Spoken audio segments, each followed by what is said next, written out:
Hello, everybody. Welcome to Nintendo Pow Block here on Bossfish Network. I'm your host, and I'm excited Eddie. Joining me is the one, the only Bossman himself, Mr. Corey Dirrig. Hello, good sir.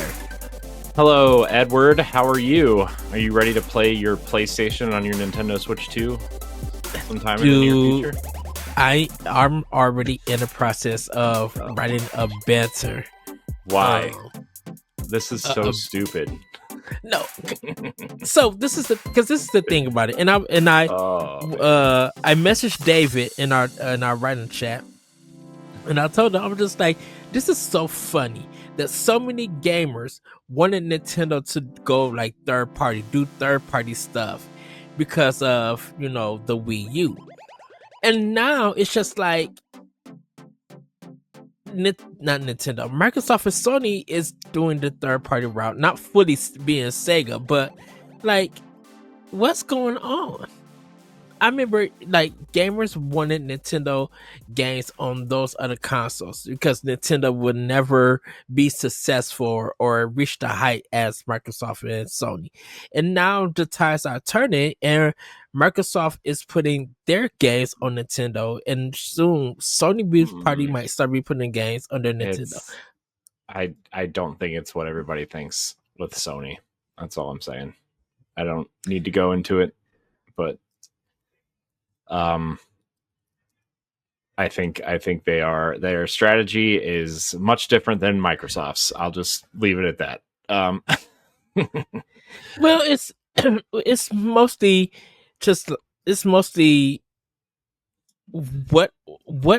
why this change? Microsoft, I know. Because they spent, Sony spent $6 billion on Bungie or $3 billion. They had a massive failure in Concord. They are having a massive, really interesting time with Marathon.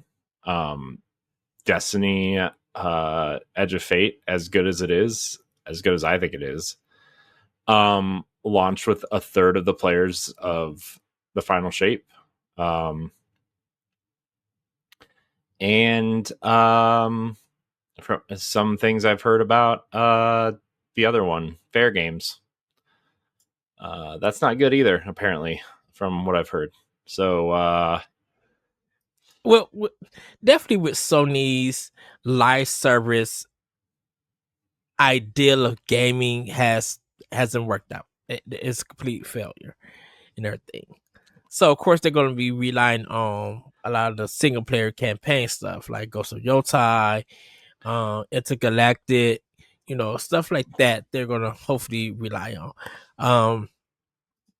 I think my thing is it's just, and of course Microsoft with their business thing, like we discussed that as many times. It's just like with the Sony stuff, it's amazing to see that they're returning back to some of their roots when they were putting some of their games on the Super Nintendo and Sega Genesis and Sega CD.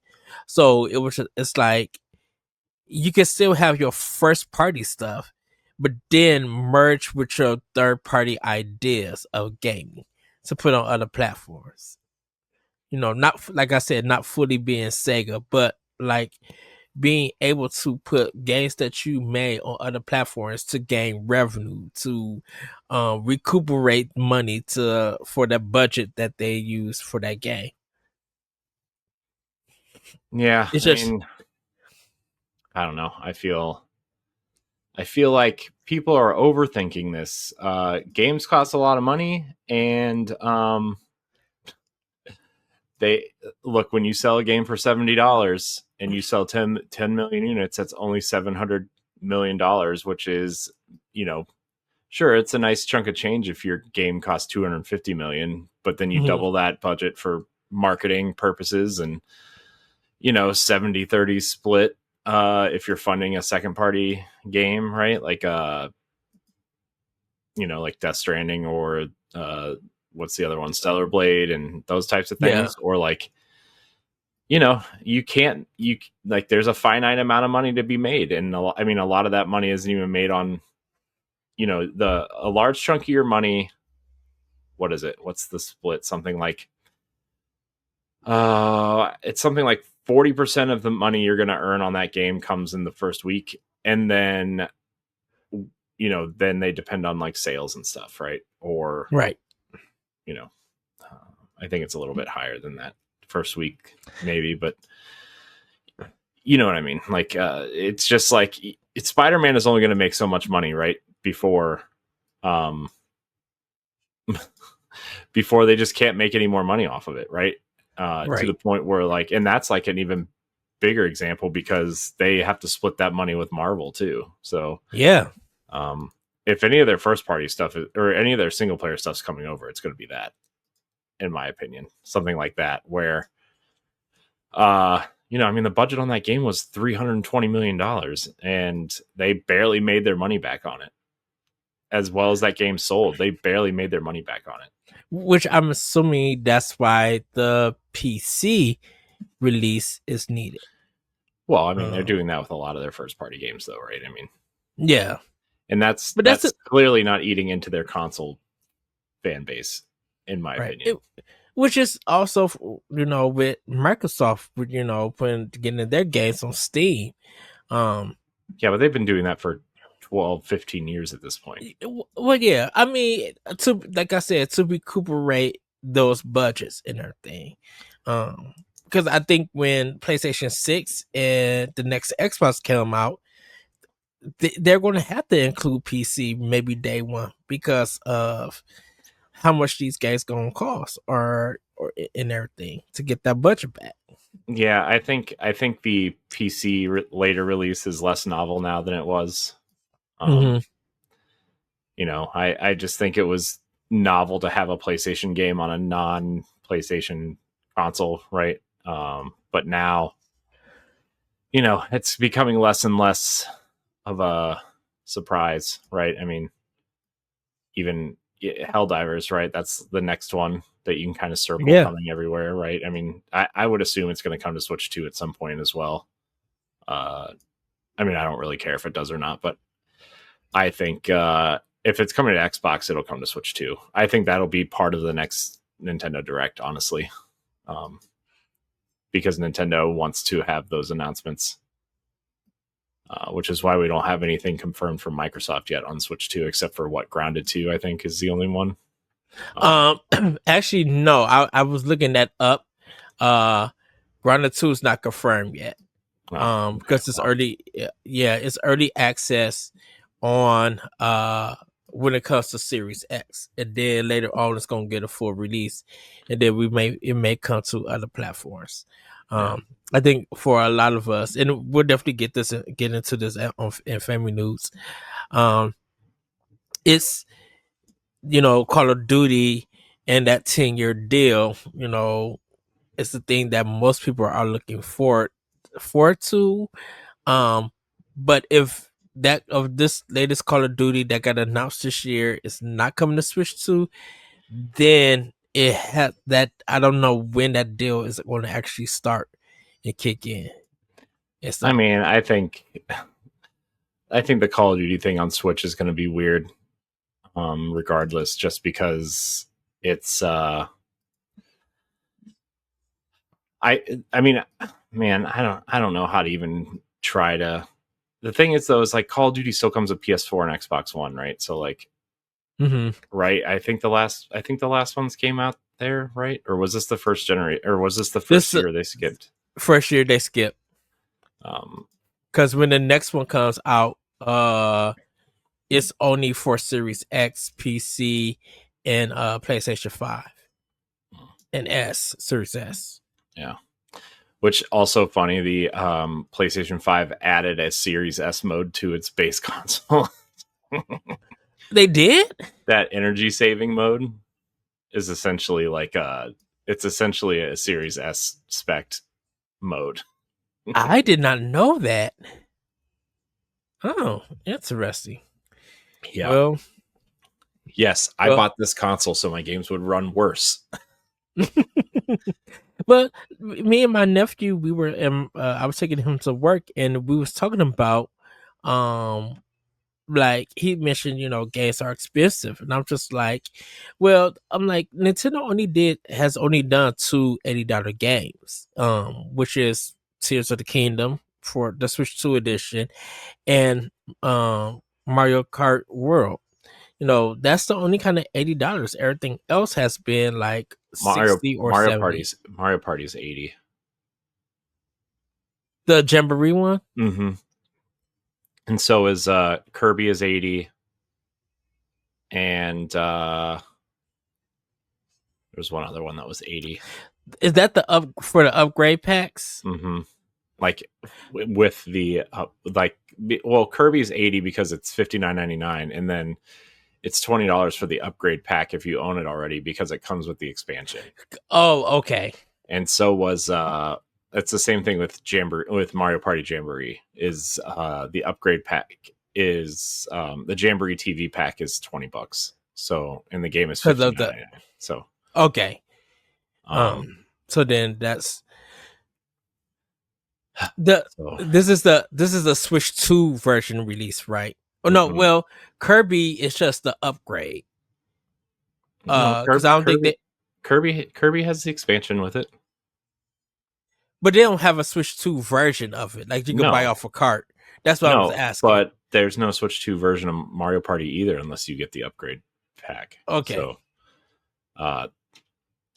So yeah, I mean, they have there's improvements on the Switch 1 version if you play it on Switch 2, but that's just because that's just naturally how a more powerful console will treat those games. But okay.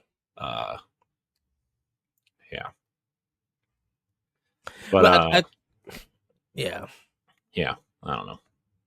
Because like Tears of the Kingdom being like 70 on a regular Switch and stuff, that was kind of their most expensive game, but you see how big that game was and everything. So, we'll see just what happens in the future. But it's I'm my better is just it's more about players viewing Nintendo as less because of one console, and so because of that, they should be the ones that should sacrifice their business and put their games on other platforms. Yeah, but the industry has changed so much since then. It's not even. I don't even think it's the same type of argument.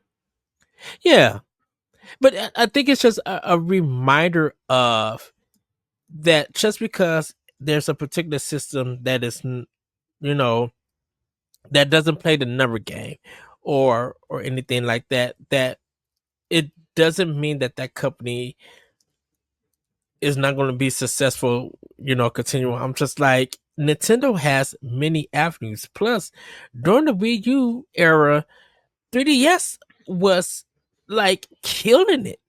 Like you go through not initially. But not initially, but like during that era, I'm like the Fire Emblem series, the Monster Hunter series, just the different versions of the game of the 3DS hardware coming out. Like Nintendo still had money coming in, I should say. Well, they weren't going broke by any stretch, right? But people think because from a console perspective that if that console fails, Nintendo was doomed, and it really wasn't like that. I'm just like, well, that's because Nintendo doesn't operate that way. They never have, right? I mean, you look at some of these other, especially third-party studios, where they operate basically where like, if this game fails, we're shutting you down. Like, right, and that's like, the Ubisoft situation is like really boggling my mind right now. Like, I don't even know how any of this is legal, but it is, and here we are. I just learned about that Ubisoft one, which we might talk about later. I had to figure it. I had to hear it on a different podcast and be like, wait, what's going on with Ubisoft? Huh? Yeah. I mean, we knew they were doing this, but like, it's just so like. To tell you the truth, Corey, I didn't know they were doing this. We talked about it on the show like 20 episodes ago. I don't remember. It was like in February we were talking about it. Oh, that's probably why. February's too far back for Ed to remember. Well, it was a cold winter day. Well, actually, no, because we had the weirdest winter. Like, we barely had snow this year. I was just like, I'm still coming out this month with a hoodie. Why is it 59 degrees? Why does it feel like Hawaii? What's going on? Mother Earth. So, yeah. But yeah, that's a better that's like forming in my mind that I want to write. It's just the change of tides in the business of gaming. Yeah, it's something. So I don't know. It's I don't know. We'll talk about it more, I guess, when we get there, because I have other thoughts on this PlayStation thing that I think people are just kind of, I don't know. Yes, because I think the PlayStation news just kind of came out of nowhere, in a sense.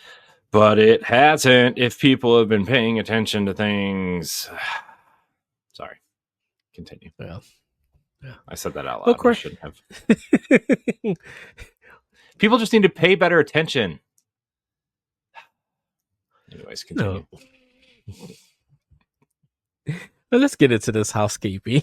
This is Nintendo Pow Block, the Nintendo podcast for Boss Rush Media and the Boss Rush Network. We record each and every episode live on Twitch, YouTube, X/Twitter every Saturday night. So come hang out, be a part of the conversation in the live chat, and give us a follow while you're there. If you'd like to support Boss Rush, you can check out our Patreon. That's patreon.com/Boss Rush Network, where you can get early and exclusive access to content like the Nintendo Pow Block One Up Patreon show and Expression Pass. Become a Patreon producer and more. As always, if you can't support us financially or join us live, your listenership and viewership is enough for us. Subscribe to Boss Rush on YouTube and hit the notification bell so you don't miss an episode. If you're listening on Apple Podcasts, consider leaving us a 5-star rating and a review or a comment. It will help with discoverability and growth. New episodes post every Monday morning on podcast apps, YouTube, and our website on bossrush.net, which you can also find our daily betters, reviews, listicles, and more. Corey, do you have any announcements? So my Destiny Edge of Fate review is out. You can go check that out. So we just recorded a spoiler cast for Clay Obscure Expedition 33 with CG Danny B, Professor Stocky, and our old friend Stoy. So you can check that out. Pat and I recorded that with them. A written review is it's actually done. What I've been doing is reformatting it to fit the video into this. Which I gotta say, because I know you texted me this early. I love the intro and the people individually coming in saying their pieces. I was just like, oh, this is so good. This is so top tier. I was just like, yeah. It took me a little bit to edit it, but I feel like it turned out okay. So I just StreamYard doesn't really offer a lot of the features I wish it did, honestly. Yeah. And it like doesn't the audio is really bad when you get more than 4 people on. Like my audio sounds terrible, and I double checked the file. I was using this microphone the entire time. Weird. So I don't know, man. I wish StreamYard was better, especially because it's more expensive than every other program that does the same thing. But people at work talk so highly about it that, I thought it would be worth using. And I don't know. It's I don't know. It doesn't matter. Nobody cares. So that's out. And then I have 2 other reviews that I've been kind of sitting on for a while. mostly because I wanted to capture stuff and do a video review for them too. But my capture card has been so crappy. And so I don't know if I'm going to get to do a video review. Maybe I'll just do it after. But Hellblade and Hellblade 2, I have reviews for those. The thoughts are down. I just need to make it sound better, if that makes sense. So that's kind of what I've been doing. Yeah.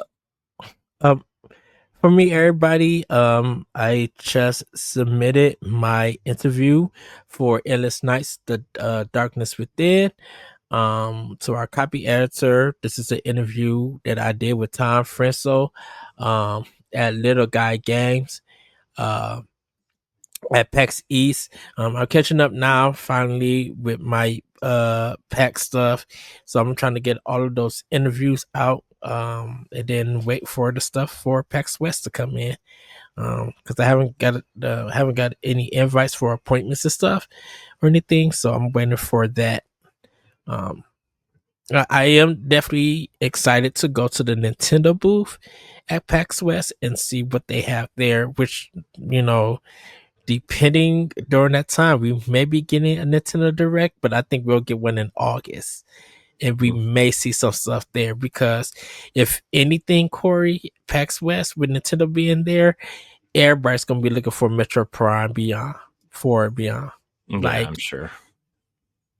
Like if they don't have a playable demo just even on Switch 2, it's going to be at PAX West. And definitely like media hour is going to be packed. So I'm just like, yeah, I got to head there in the morning, so I can get in and get some time playing it. So yeah, I mean, I don't know. I feel like we should be getting one soon. Yes. I mean, what are they? I mean, we don't really know what their fall looks like, except for what do we got? I guess Kirby's Air Riders doesn't have a release date yet. You're right, because I think that one is still in development. Well, yeah, but they said it would be out this year. I know Final Fantasy VII Remake is, I think that's December. Well, they haven't announced a release date for that either. Right. The thing for me, it's like, okay, let's these games need release dates now, right? I mean, we know what's here. I mean, they can't wait till September, can they? I mean, Pokemon's coming out when? Because I think they just announced it in that Direct. I think Pokemon is coming out I think it's coming out in September or October. Maybe it's October. But I don't really remember. I didn't watch Pokemon. October 16, 2025. So, I mean, I guess we technically know everything through October, so they could technically wait till September to tell us stuff. But like, you really want to wait till September to tell us stuff? I don't know. I mean, we say that we do this every time there's a rumor direct and we want a direct, and Nintendo makes us wait, and then we just, I don't know. We're just too impatient. Did Professor Layton get delayed to next year? No, that doesn't have a release date either yet, though. Oh, dang. Yeah. So, yeah, that's another one. Yeah, a lot of level 5 games got pushed back. I think to like next year and stuff, because they didn't do Rain Code, I think. But some of their games that got shown and announced, because like their soccer game that they showed ended up getting delayed to like next year, I think. So yeah, level 5 is not worried about them, but it's just like a lot of your stuff is getting delayed, and I wonder why. I think Capcom only has Pragmata and Onimusha, but that's for like PlayStation and Xbox, I think. I mean, they have Resident Evil 9 and Monster Hunter DLC. So Yes. But I mean, those are 4 pretty big things, Ed. I don't know why you're saying only. because they're not on the Nintendo Switch 2. They haven't been Not playing yet. for those systems. Not yet. Because they got another Capcom fighting game, don't they? Or did that one come out yet? I think that one came out. I mean, there's a fighting collection that came out recently, I think. Yeah. Excuse me. I don't know. So yeah, we just like right now for third party, we don't know. I think Plus, like, Madden. Well, we know a lot of third party games are coming, right? And we know when Madden's coming out day and date with the Xbox and PlayStation versions. Borderlands 4 is coming out a week later, I think. 2 weeks later. We don't know Final Fantasy, we don't know Elden Ring, we don't know. Well, let me see what's Borderlands 4 is September 12th, 2025. Nope, that's the other versions. Those are the other versions. The Switch one's not coming out till October, the first week of October. Oh, it got. Oh. Yeah, they said they were releasing the Switch version at a later date. Nintendo Switch 2 on October 3rd. Mm-hmm. Well, I wonder why. I don't know. Oh, okay. I know Daemon X Machina, the new one, is supposed to be in September. Yeah, let's see here. So third-party games. So we don't know. I mean, 007 First Light's coming out next year. Yeah. But let's see here. I just looked up third-party games for Switch 2, and I'm only going to talk about the meaningful ones. The Atelier Ryza trilogy is getting a Switch 2 upgrade, or upgrade trilogy and PlayStation 5, so I don't know if anybody really cares about that hasn't played it already. So Daemon X Machina, September 5th. Disgaea 7 is getting a Switch 2 upgrade pass, or update. I don't know if it's getting a pass or not, but it doesn't have a date yet. Dragon Quest 1 and 2 are coming in October. The Dusk Bloods doesn't have a release date yet, although it says 2026 probably. So FIFA has a release date. That's September 26th. Madden has a release date. It's August 14th. Elden Ring Tarnished Edition does not have a release date. It says TBD 2025. Mm-hmm. Fantasy Life is out. Dust Bloods is next year, I think. Yeah, that's what I just said. Oh, I thought you said Elden Ring. Oh.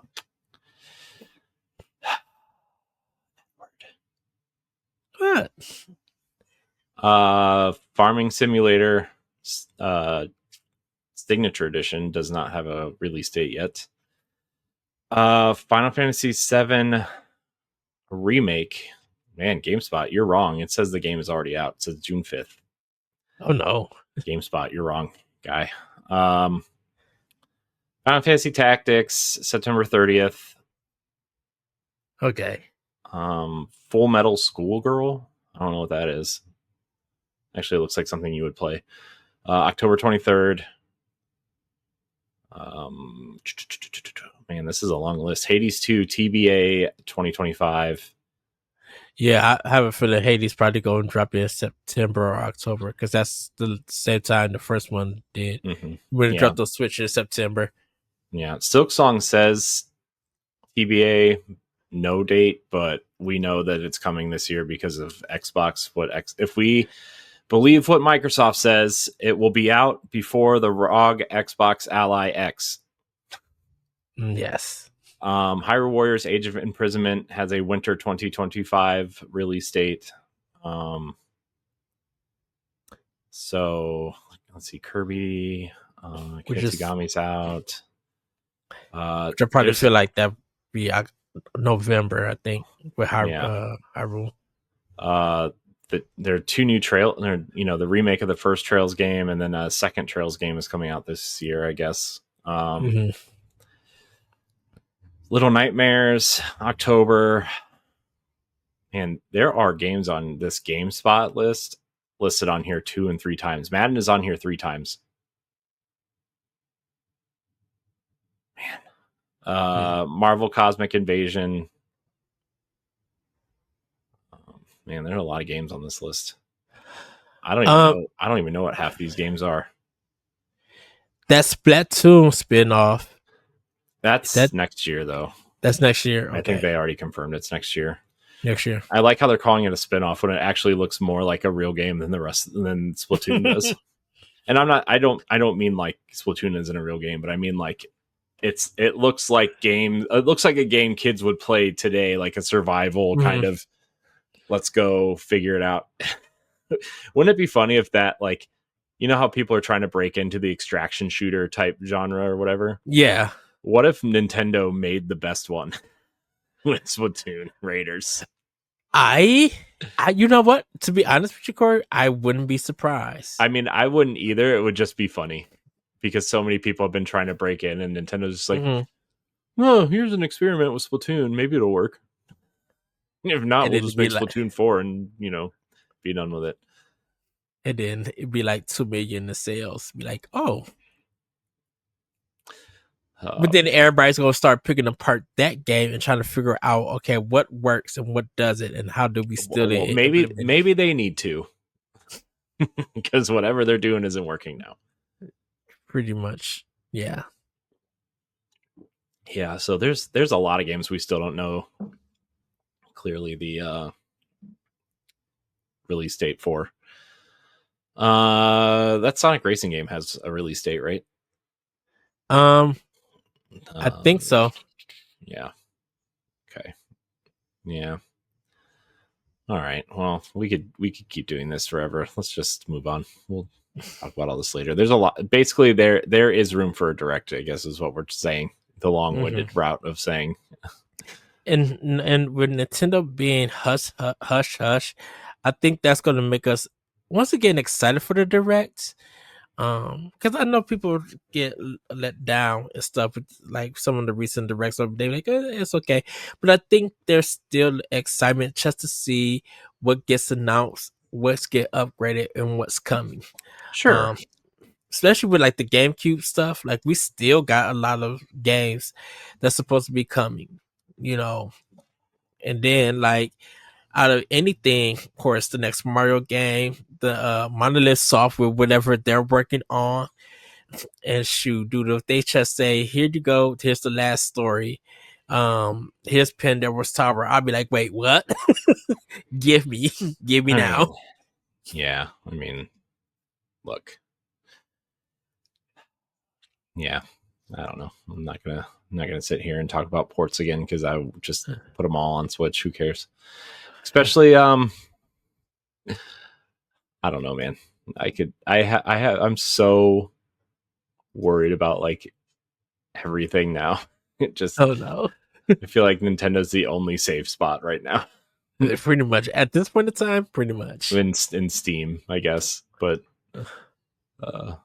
anyways, it's so weird how Epic Games just have fell off. The Epic Games Store. I mean, it never caught on. Nobody wants the Epic Games Store. That's the thing. That's why. I was just saying that mug was like in the news when that service came out. But well, it's because they were using Fortnite money to fund this store, and they were the only kind of place to maybe take Steam on, right? And they clearly didn't, because Steam's been around for 20 years, and people are so embedded in that ecosystem that it doesn't matter. Yeah. Pretty much. Well, Corey, how about we get into Snacktendo? I don't want to. Wait, what? What? Yeah. What? Snacktendo. Oh. Okay. What have you been snacking on? I thought you said Snacktendo. That's something you would do to me. Yeah. Usually want to, but I can't. So. Wait, what? What? Yeah. I don't know.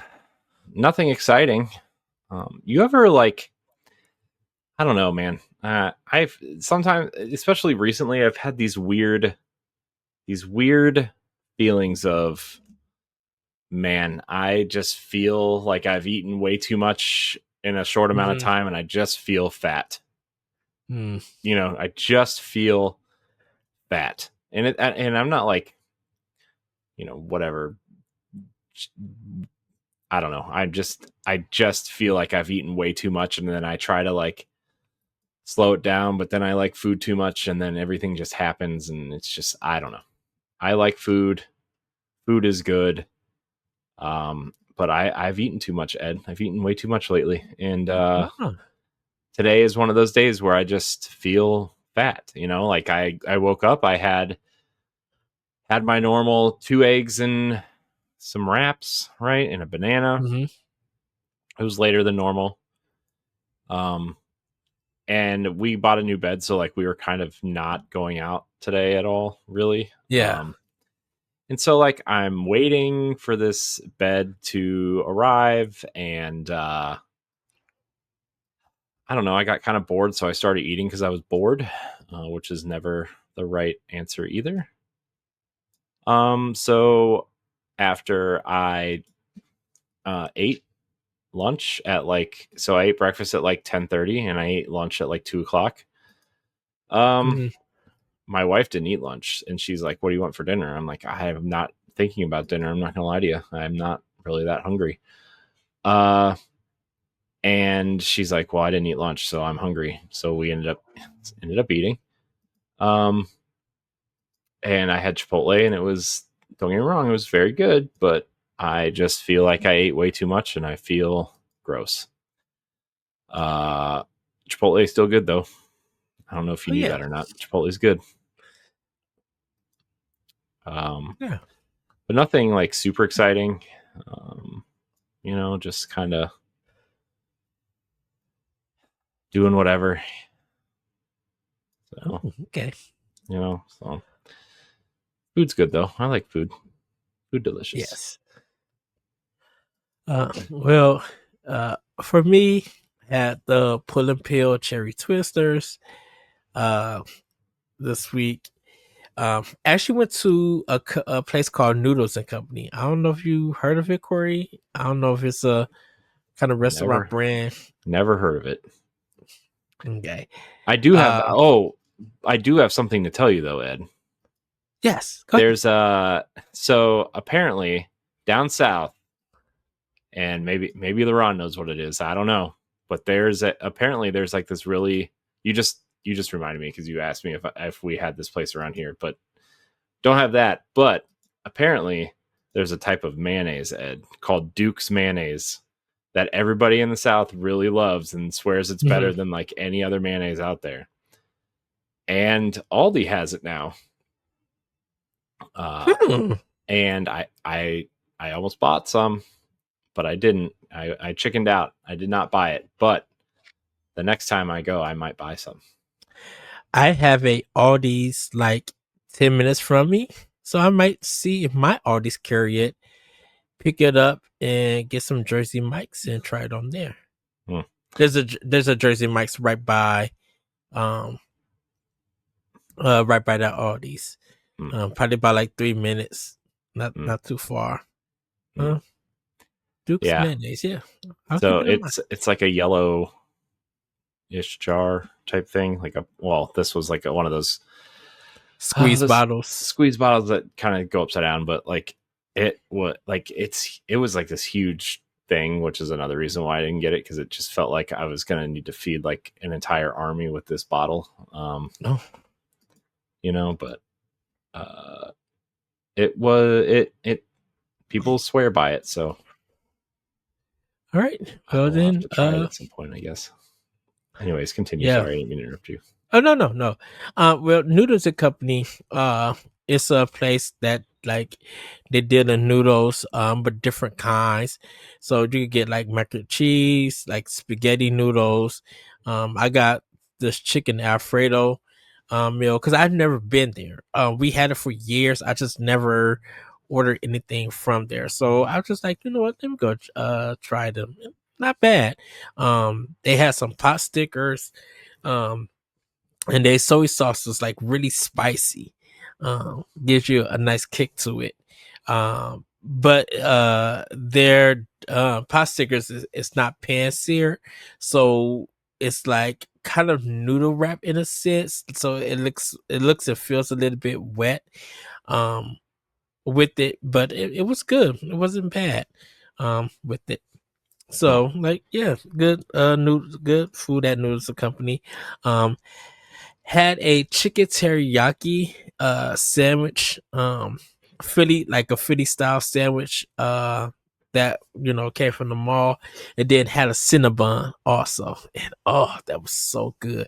Didn't get extra sauce, just got it the way that it came, and ate it and just was knocked out. I'm like, ooh, the sugary sweet. It's just so good. I love Cinnabon. I rarely get it when I'm at the mall and stuff. But I just had a taste for it because I haven't tasted it in a couple of months. So just decided to get one of those. And yeah, that's pretty much it. Some Taco Bell here and there. Like some chalupas and stuff. Yeah, that's pretty much it. Nothing really major. Just drinking like vitamin water, some pop. Got my smart water here. So yeah, that's pretty much it. Nothing too big just yet. Still waiting for some more. If there's any more summer snacks coming out, because I know that some places got Halloween candy, and there was one place and one state already selling like pumpkin spice coffee. I'm like, this is a little bit early. Let's wait till September, everybody. Yeah, I saw Halloween stuff like a week or two ago at the store. I'm like, it's July. It's July. So you wanna know what? So there are some places that decided to skip school season. Like the school supply season, like a lot of stores were getting their school supplies ready to go out. Some places just are skipping it because it's been low sales. So they're going to just see how I think this is going to be the first year they're going to try it, see how it does. Of course, most people are probably going to go to Walmart and get them, but we'll see what happens because they're skipping it. And once all this Halloween candy and stuff come, you might start seeing like Halloween candy like literally on shelves, like whole sections. You might see like Target or CVS or Walgreens or whatever, with all their Halloween candy already out for the next 3 months. So, but yeah, everybody, that's what I've been snacking on. So we're gonna get into the next section. Ooh, that's Zion over here. Play with power. So Corey, I found my original 3DS, the red one, the red shiny one. So I ended up charging it, and looking at my Meat Plaza, got one puzzle piece to do a puzzle, and then realized that I had Fire Emblem Awakening on there. I was just like, I must have bought this digitally too while buying the physical version. So I was just like, okay, this is cool. Just like amazed that I had it, in there. So I might start playing my 3DS and seeing what I have on there, like what digital games I have on there. So but still Donkey Kong Bananza playing more, and I'm like kind of like on the second level. I did beat the boss on there, the first boss, which wasn't too hard, but it was really fun, very creative. And with that, I'm also playing Shadow Labyrinth. This is the Pac-Man Metroidvania game from Bandai Namco. and it's fun. It's a um the story feels weird, and Puck, who is Pac-Man, talks a lot. I will say that. Um, and then like they have a shop that you'll be able to buy, to upgrade your attack power and your health, to increase it. So I kind of was grinding for a while, and it looks like the further you progress with at the store, you have to start getting materials to progress your character. So right now I'm just like exploring the world, fighting to get money so I could just buy stuff and everything. But I already beat like 3 bosses and everything. And what's cool about it is that, you know, the more you attack the boss, depending on your level of power, they have 2 bars. They have their energy bar and their stun bar. So if they take enough hits and you get their stun bar, at the top, they won't attack. They'll be stunned. So you can just go in and start swiping and hitting them, to take off more energy. And then like once you finish their energy, you could eat them to gain their power for it. So it's really cool. It's not that bad. I'm playing the Switch 2 version because it's $29.99. Both versions are the same price. So but I am playing the Switch 2 version of it. So that is what I am playing with Power. I will be getting back to my Xbox stuff soon, but right now I'm focusing on Nintendo stuff because Expedition 33. I got to get back to that game. You need to play the game. Yes, it's all I'm saying. Game of the year. Game of the year. It is sitting nice on my Series X. That's all right. It'll take you like 6 years to beat it like it did Breath of the Wild. It's cool. I can't with you. Am I wrong? You're not. Yeah, that's what I thought. Good times. What about you, Corey? How have you been playing with Power? I've really I've been playing Destiny. It's really good. I'm trying to like just plow through with my Warlock, the campaign and stuff, because I just don't I don't know. I like my Titan, but I need a change of pace, and the Warlock seems like the way to go. Mm-hmm. I don't need to talk really anymore about that at the moment. So I have been playing some of the new Mario Party Jamboree stuff with my kids. Some of them like it. Some of them want to play other things, which is fine. But yeah, it's cool. It really adds just a couple maps and some other kind of mini game functionality. Like there's mouse controls. I used the mouse controls for the first time today. Oh wow! I wasn't expecting to, but here we are. There's basically like you have to grab these toads with the mouse and like drag them through a maze of electric current stuff. Yeah. And try not to get them shocked, or they, you kind of start over.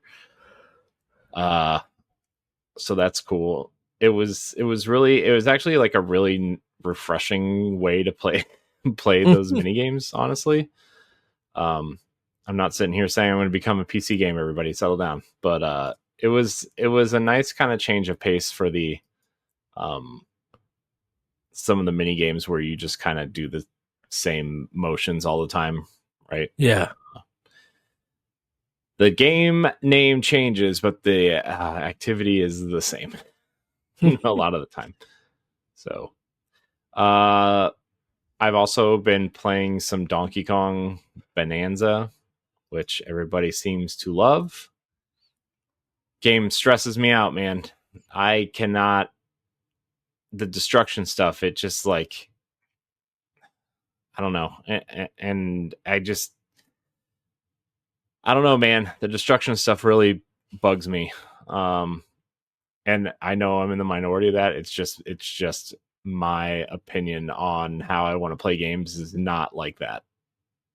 100% not like that. So I'm going to push through, but man, it is hard for me to play that game. It seriously like stresses me out to play that game. So I don't know. It's like the movement is fun and like the stuff you do in the game is fun, but like the destroying everything kind of thing is not what I want to be doing. So don't come to me if you want a glowing review of Donkey Kong, I guess is what I'm saying. Come to me. Yeah. But I think that's kind of all I've been playing. Oh, I've been playing Expedition 33 also because the game's awesome. But I don't really have anything else to say about that. I mean, I actually have a lot more to say about that, but we might do a part 2 of our show we did. Our 3.5 hour spoiler cast. We might do a part 2. For another 3.5 hours.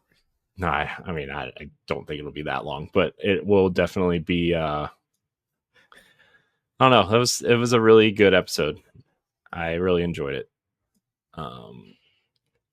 You know, Stoy brought a lot of like really great insights to that game. You know, the discussion about that game, and you know, Danny has a lot of energy, right? He always has a lot of energy, and then you know, Stocky was a good fresh face to have on a show. We've never done anything with her before, so that was fun.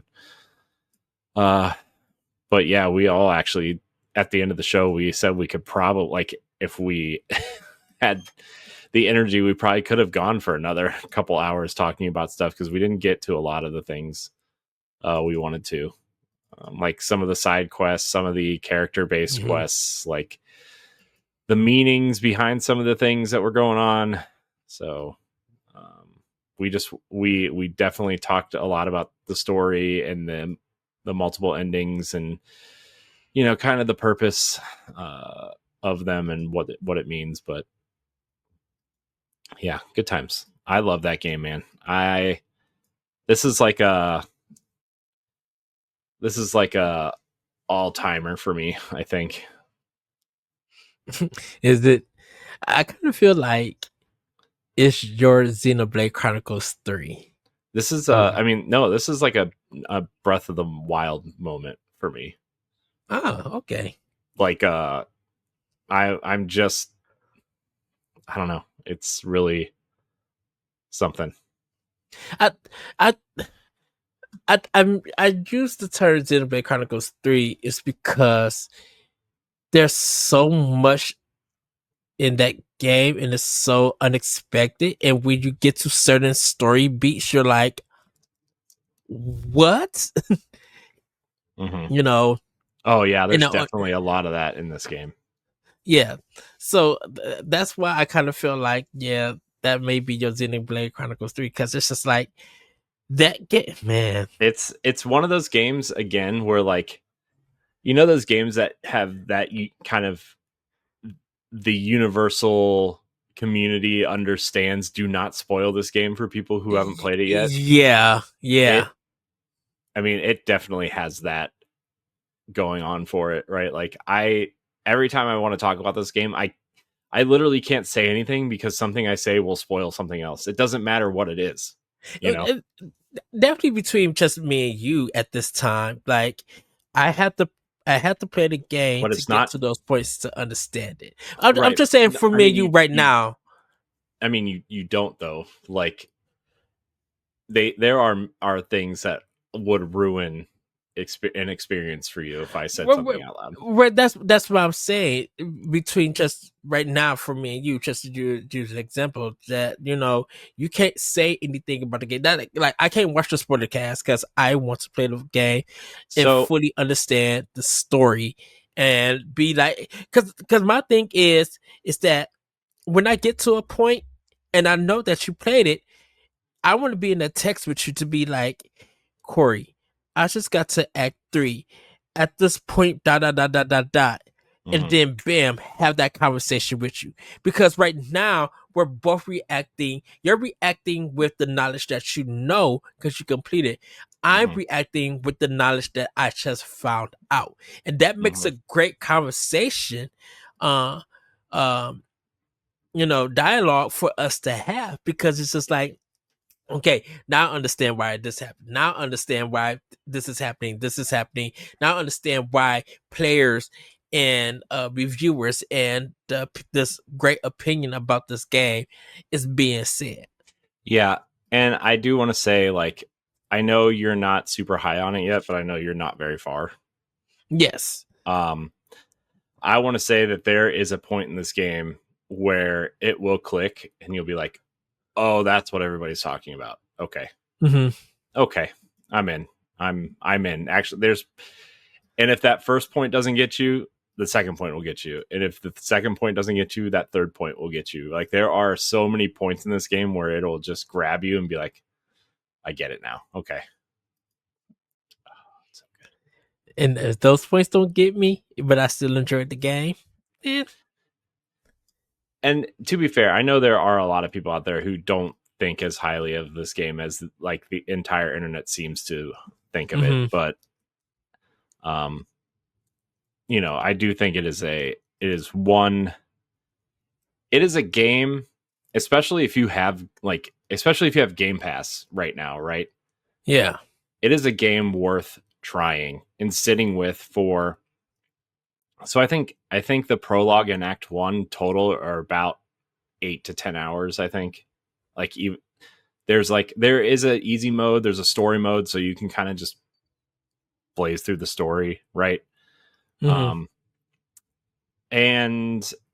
like I said earlier, there are issues I have with the game, right? Like, there's no mini map, there's no kind of collectible checklist. There's kind of like, there are places, like, you can't mark places on the map. If you find a place, it doesn't really tell you what it is that you found, right? Like, things like that, right? But, I think they are working to address some of the issues people have with this game, right? And I 100% expect some sort of, like, quote unquote, anniversary patch next year sometime, or like some patch later down the road, maybe when like a Switch 2 version inevitably comes out. Like, there'll be some it sells some more. Yeah, I mean, I can't tell you how many people I've talked to that said, yeah, I'll definitely buy that when it comes to Switch 2. Like, I'll buy it again to take it with me, to have it portably if I don't already have it on a Steam Deck or something. Yeah, 100% buy it on Switch 2. And they know with the success of Switch 2, well, and even just here's the thing: somebody asked them if they were playing on a Switch version or a Switch 2 version, and they said, "Well, we weren't. We can't say anything right now, but the success of this game has changed a lot of things." So, come on, what does that tell you? Well, because it means that it means that Nintendo wants to announce it at their next direct, or like a direct. Well, no, not really. I mean, for a company with a debut game selling this much, it's a success story for them. Yeah, I think it's sold almost 5 million copies already. Right? And that during the Switch era, when there was an indie game that sold a lot on Switch, and then they getting more sales with the double dipping from people, it was a success story for them. So with this being a success story for them, they'll probably be like, okay, we have made enough money to make a budget to do a Switch 2 version. Mhm. or to do more things. So if it's possible for us to hire more programmers and more experienced developers and stuff, we can bring them on a team and make the Switch 2 port, and work on it, take 6 to 8 months or whatever. And if the game releases and definitely it's a full game on the physical copy, we charge the same price. That's more sales for them, and that's more Well, business that's the thing for too, them. is this game was only $50, right? I mean, it's not a $70 or an $80 game. It's $50. And like, if you want the quote unquote deluxe version, right, it's an Yes. extra $10, right? And I gotta say though, the deluxe version skins are they're pretty cool. They're pretty cool. Yeah, it's also they're pretty cool. So, like I said, I'm excited to play it. Play more of it, I should say. With it. So, I'll definitely be doing that because I haven't been playing my Xbox for a while. But I'll get back into playing it and stuff. I just bought some new rechargeable batteries and stuff. I need to get a new Xbox controller. I'm still rocking the ones I got at launch, and they are like crying for help. I mean, they're 5-6 years old at this point, so yeah, I just bought a new black one, like the original one, and I still got the lime green one, which I still use. Well, here's the thing: I was waiting for Xbox Design Lab to open back up because it's been closed for 7 months, and it still hasn't opened, with no word on when they're bringing it back. So, That's weird. My thought is that they were going to bring it back with some sort of like mid-tier controller, like the DualSense with like the haptics and stuff in it, and add those features to those controllers, but clearly I haven't gotten that yet. So anyways, yeah, because I also want to get back into South by Midnight, which now I'm thinking that may show up on PlayStation and Xbox. I mean, and Switch 2. I'm sure it will. I'm sure anything Xbox puts out from here on out, you can expect to see it on other platforms. Some of them even day and date, I would imagine. Very, very true. I mean, look, Gears is coming out day and date, so like, and that's their I would say their third biggest franchise besides Halo and Forza. Is there 2 Gear games this year? No, just one. Just the remake of the first one, which I got my code. I got my code yesterday, so that's cool. E-Day is next year.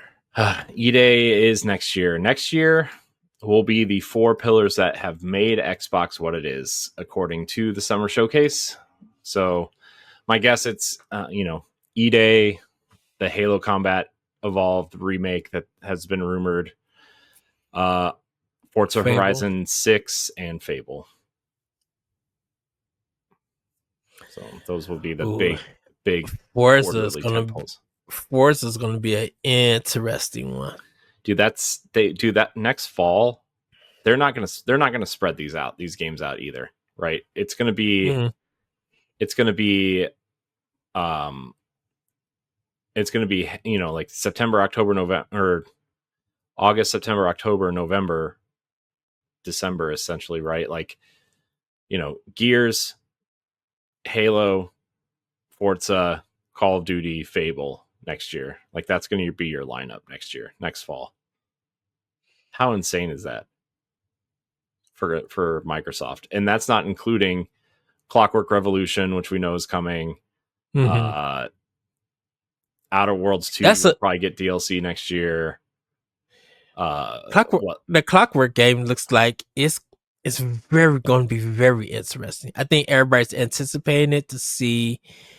They're getting ready to do the comparisons. It has a look and a feel to it, but it also in the games that I like to play, it has a real look and a feel of a game that I will not play.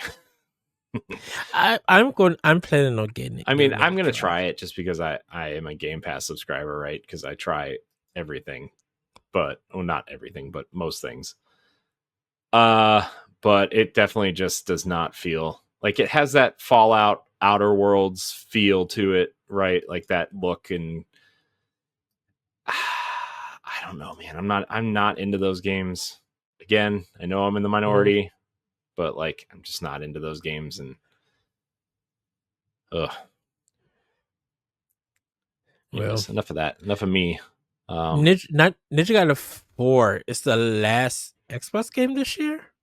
The last one? I mean, or what's after Ninja Gaiden 4 on Series X? No, it's what is this here? So it's Grounded, Ninja Gaiden, Gears, Call of Duty. What else is coming out? There's something else coming out at the end of this year too.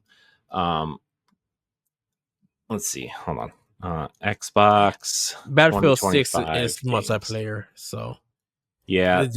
For everything I'm hearing about that game, people seem to be Outer Worlds 2 is their big game dropping this fall too. Okay. Which they just dropped to $70 instead of $80. So that's good. Man, can somebody just give me a list of games that are coming out for the rest of the year? Game Informer has a great list. I was hoping somebody had just like a curated list of here's what's coming to Xbox. Game Informer had the best list. It's still there. Check them. It's still there. Which I need to subscribe next Thursday. Welcome back, Game Informer. We love you. I gotta subscribe to him so I get the magazine and stuff. Let's see, August. This is a long list here, dude. By the way, Rah Rah Boom is coming out on August 12th. Yeah, very excited. Not to Switch though. Is it just Steam? It's everything but Switch at the moment. I assume they want a Switch 2 dev kit and want to port it onto Switch 2. If they're at PAX, I'll ask, because I didn't get to talk to them at I played the updated version of that game at PAX East, but I didn't get to speak to him. I wanted to talk to him at PAX East, but didn't get a chance. So I'm gonna see if they're at PAX West. I'm gonna try to talk to him. Yeah. And I need to talk to hopefully the people from Poland. I hope they're there that had Sacrilus, a game that I played last year. I hope they're back there again, so I could talk to them and like congratulate them getting the release and stuff. Mm-hmm. I don't really know what else Xbox has coming out. Anyways, it's not important. A lot of third-party stuff, good third-party stuff. Keeper, that's the other game they have. The Double Fine game that's coming out 3 days before Ninja Gaiden 4, and a day after Pokemon. So great release date, Xbox.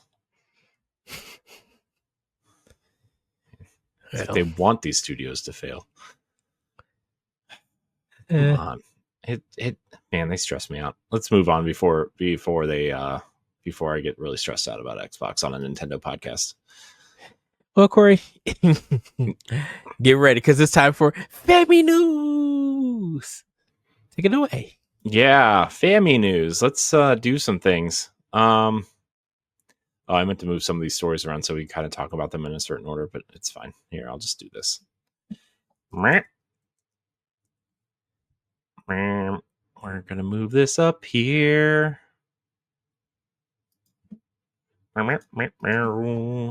Editing on the fly. Okay.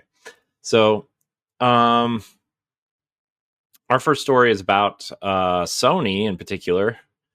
We don't really talk a lot about PlayStation on this show, but this isn't really a PlayStation purchase. It's more of a Sony purchase or investment. Sony has invested 2.5% into Bandai Namco, or about $464 million. That should not say billion. I'm going to fix that. Nobody's looking at it, but I'm going to fix it anyway because it's bothering me.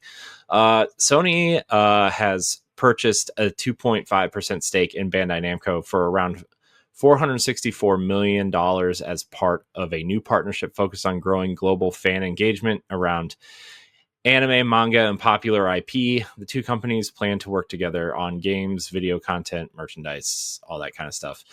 We know that Sony is continuing to push their IP into transmedia. We know that they are partnering with Bandai Namco to publish games on Nintendo Switch 2 and PC with Patapon and Freedom Wars earlier this year. Mm-hmm. And the game I'm looking forward to on Switch 2 would be Everybody's Golf Hot Shots. Very excited for that. This seems like a good investment for them. They seem to be investing small bits and pieces into certain companies, right? They invested into Epic. They've invested, quite a bit into Katakawa, which is the parent company of From Software. Mm-hmm.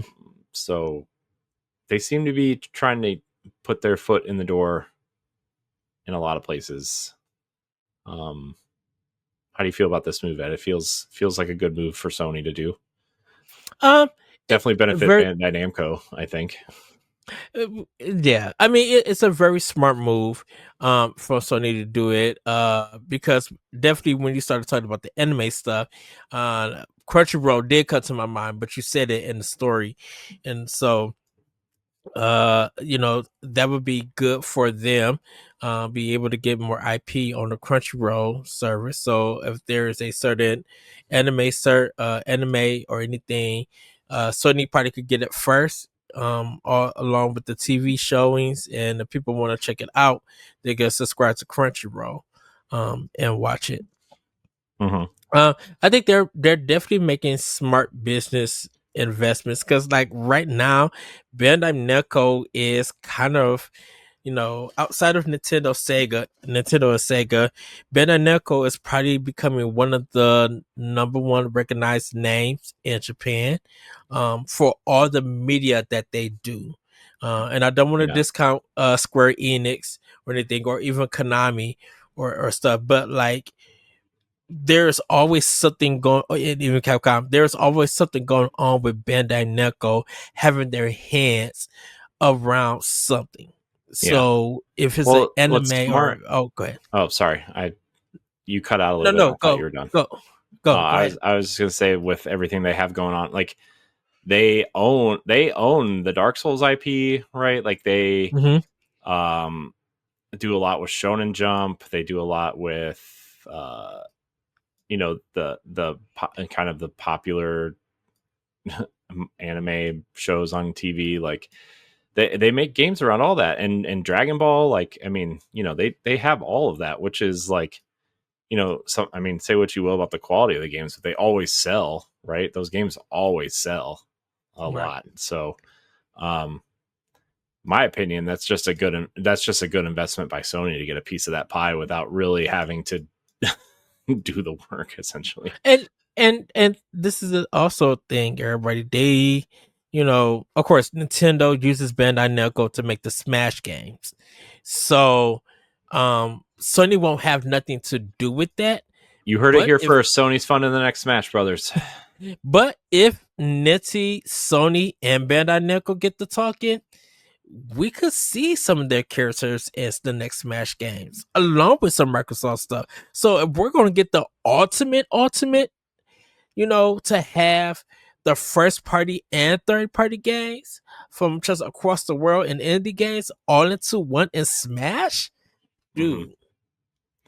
I would love to see Sony branch out and kind of put those like, especially like, you think of like PS2 era Sony with like, I mean, Jack and Daxter, I think would be really cool. Sly Cooper, that tone of character from Sony, right? Like, I'm not saying go in there and put Kratos in there so he can stab everybody with his chains, right? But Right. I think that the PS2 has a lot of things that would fit nicely into a Smash Brothers, as secondary characters, right? They got Ratchet and Clank, even well-known, recognized platformers. And like, if they keep partnering with them and they keep publishing games for them, right? Like, they don't have to do the investment for publishing. Essentially, they are just kind of kind of putting the license out there for them to use. So yeah, I think this is a smart investment. I'm going to continue to say it's a smart investment until it's not. I believe it's a smart investment. Like I said earlier, Bandai Namco got their hands in a lot of stuff. So why not partner with the best one? And I think that's what I said with Nintendo using Bandai Namco to even make some of their games, definitely the Smash Brothers. There's a chance of them meeting and talking and working things out. And Bandai Namco is that medium that Sony could come to and that Nintendo could come to and do some things if they wanted to. And do it for business, but give it to the world for the love of game. Yeah, it's a smart move. Looking forward to seeing what comes out of this. Yeah. And 464 million, that's high. That's a lot. Yeah, but it's only 2.5% of the company, which makes me wonder, is that company really worth that much money? That number's got to be wrong. I feel like no, because Bandai has a lot of the anime and live action stuff. So, because Bandai merged with Namco, and Bandai paid Namco a lot of money to it's almost like Bandai bought Namco. So yeah, that's why you true. Like, because they sorry, I'm kind of like, sometimes I forget these companies, especially Japanese companies, do a lot of things outside of games specifically. And Bandai has the, like, in terms of toys, yes, they currently license it out to Hasbro, but they have the toy license to Power Rangers, right? So like, that's, plus all the merchandising around the Shonen Jump stuff. So anyways, again, rambling on. Nope, that number's right. It is right. Okay. I don't know, 2.5% and $464 million just seems like a lot of money. But here we are. Speaking of money, Ed, Sony's willing to pay someone to manage their multi-platform strategy, and it's causing a lot of speculation among fans. Sony is planning to bring more of its PlayStation Studios games to other platforms, which we were talking about at the top of the show, including Xbox, Steam, and Nintendo Switch / Switch 2, and mobile devices. A new job listing shows they're hiring someone to lead this effort and grow their reach beyond PlayStation consoles. Following Microsoft's lead, which is actually our next story, we can talk about that. We kind of talk about these at the same time, maybe. Sony aims to boost profits and reach more players by putting older games on rival platforms without hurting PlayStation's strong hardware base. PlayStation Publishing LLC is set to publish Helldivers 2 on Xbox this August.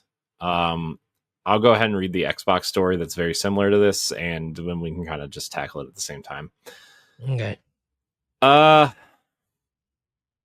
According to the game business, Microsoft might be revealing its next lineup of ports for PlayStation and Switch in the coming weeks. This also includes the Nintendo Switch 2, with the release of Tony Hawk's Pro Skater 3 and 4 by Activision in hopes the Nintendo Direct being announced, Microsoft is probably gearing up to reveal what they have planned this year and beyond. It's not certain that the next Call of Duty will be announced, but the 10-year deal the two made has many wondering when it will take effect. So where do we want to start? I guess we'll start with Xbox, since that's just kind of what I read just now, and then we'll kind of go into PlayStation. But my thought with the Microsoft stuff is that Nintendo wants to announce it at a Direct. Mm-hmm. Right? Nintendo, we talk about this all the time. Nintendo loves to control the message for better or for worse on these things. And I mean, remember Hot Shots Golf was announced for PlayStation a long time ago, and Nintendo announced it in a Nintendo Direct, right? They announced it. Yeah. You know, and they did the same for Freedom Wars. And, you know, I think they announced Tony Hawk coming, right? To Switch at least. And then Microsoft announced that they were doing a Switch 2 port of the game at the showcase. But I think Nintendo said that they would be, you know, so there's obviously a lot of speculation on what's coming to Switch 2 from Microsoft, right? I think there are clear layups. I think there are some that are going to be a wait and see.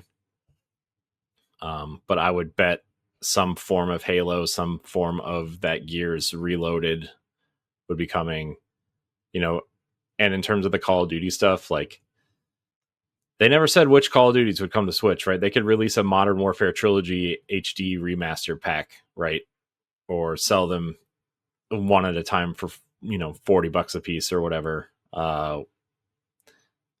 Across, you know, they could do Black Ops remasters across the board. They could do, there's a lot they could do with Call of Duty, right? They could put older, like they could put everything up to through like probably Modern Warfare, the new Modern Warfare 3 on there, and people would be like, oh, 30 frames a second, whatever, it's fine. These campaigns are fun, I guess.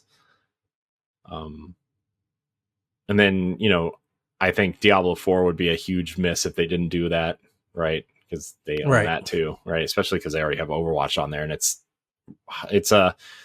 despite how people think they want to play Overwatch, apparently it's like one of the highest played games on the multiplayer games on Switch right now. So, you know,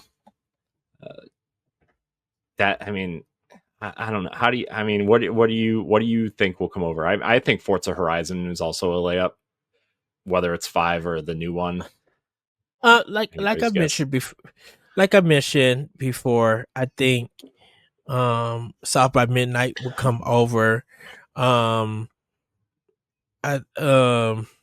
I think, will come over for sure. Hellblade 2. I think Hellblade 2 is gonna go multi-platinum platform.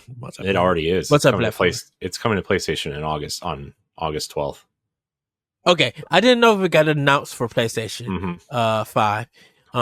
Yeah, because they're bringing that 60 frames a second mode because they essentially rebuilt the entire game to make it run at 60 frames. Okay, which is kind of why I'm waiting to replay it, and because the Series X is getting the free upgrade, I believe. Yeah, I mean, if you bought it or have Game Pass, you're getting that update for free.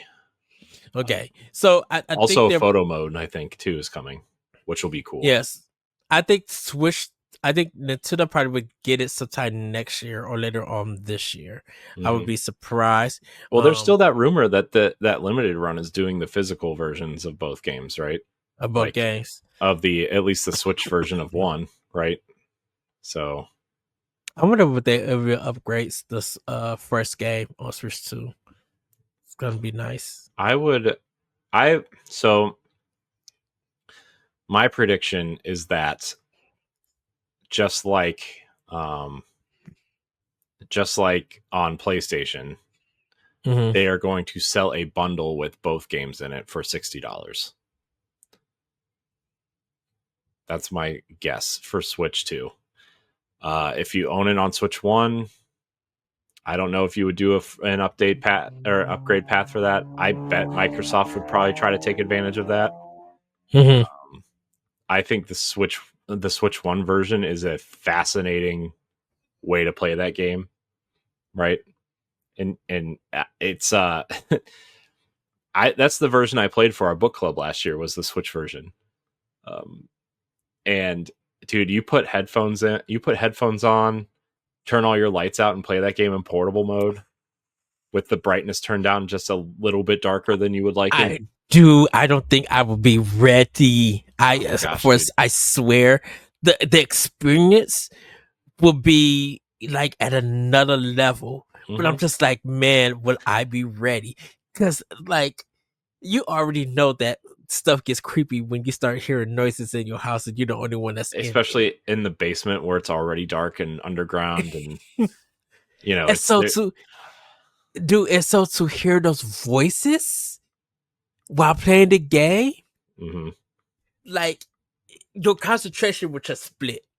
With your like, how do I focus? I'm like, why am I hearing noises? Yeah. It would be, see, and that's the thing about it, because that would be a great October release for like Halloween or something. Like drop the digital version on Switch 2, and then like if you want the physical version, that will come later. But like straight get it on Halloween to be like, hey everybody,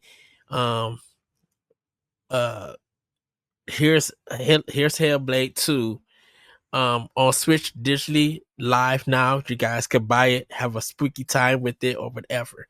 Dude, that would be on a whole nother level.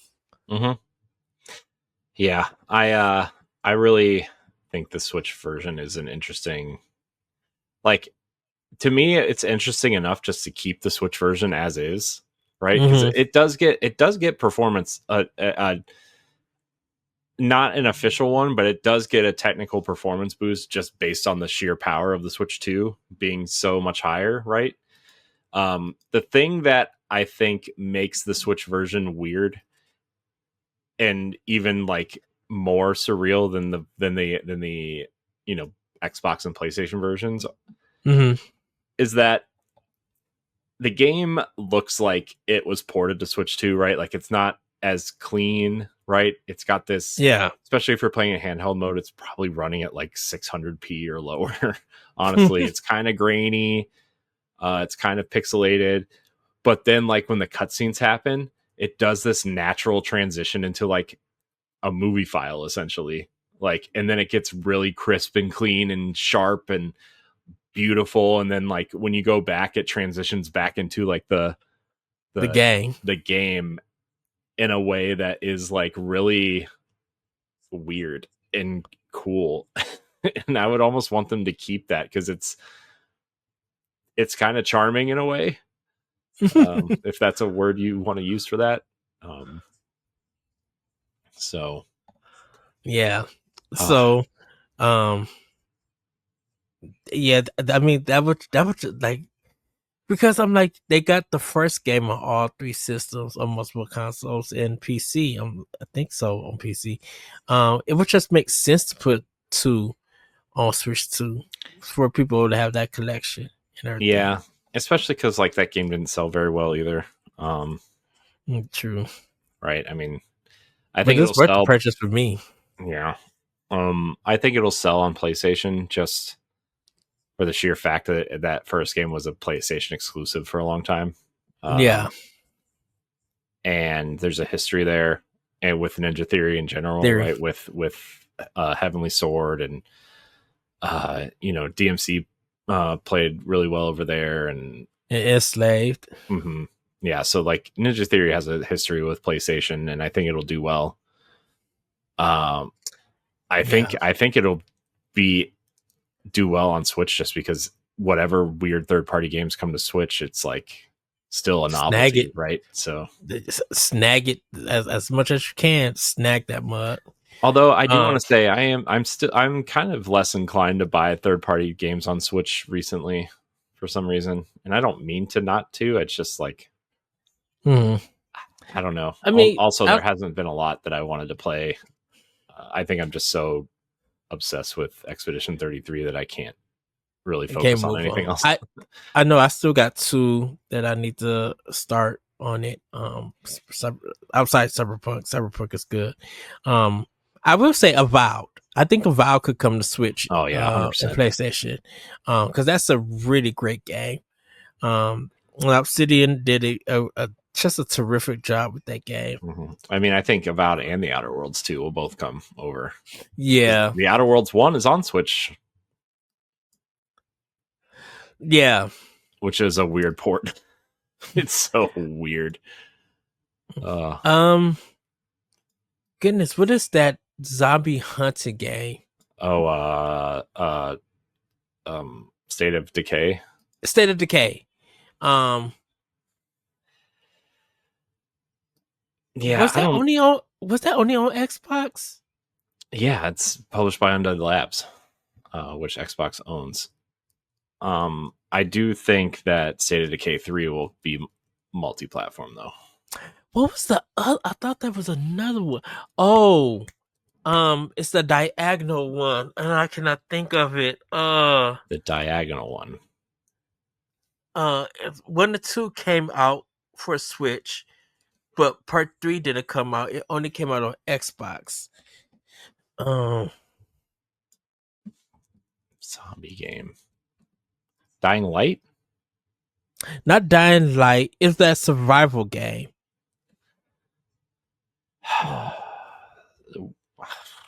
You got me. I don't know. You got me.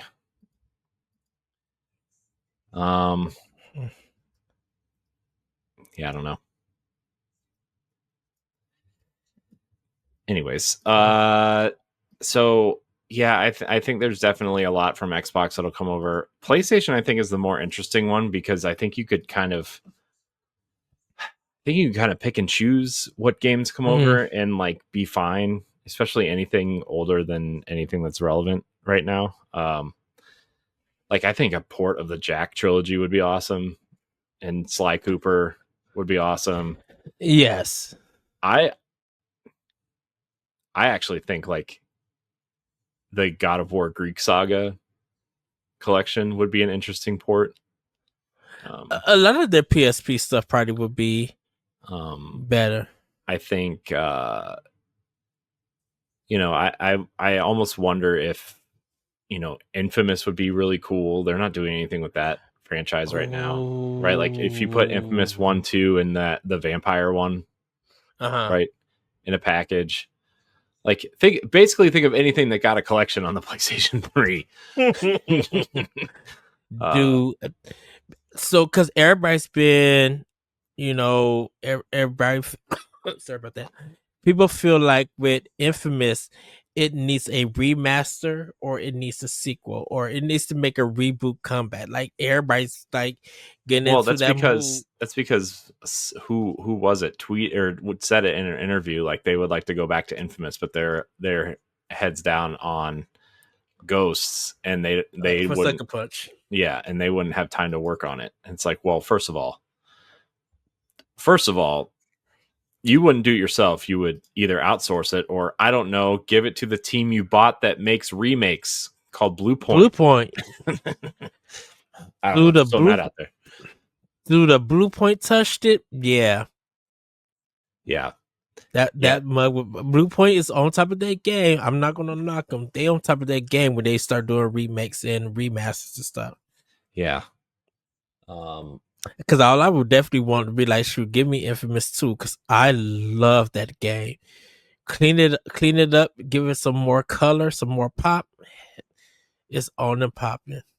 Yeah. It's definitely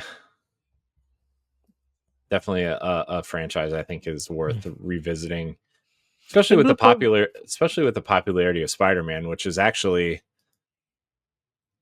my next one. I think Spider-Man is going to go multi-platform. Why, you ask? Disney, right? It's not Sony's, it's Disney's. And I mean, look, Xbox put Indiana Jones multi-plat, right?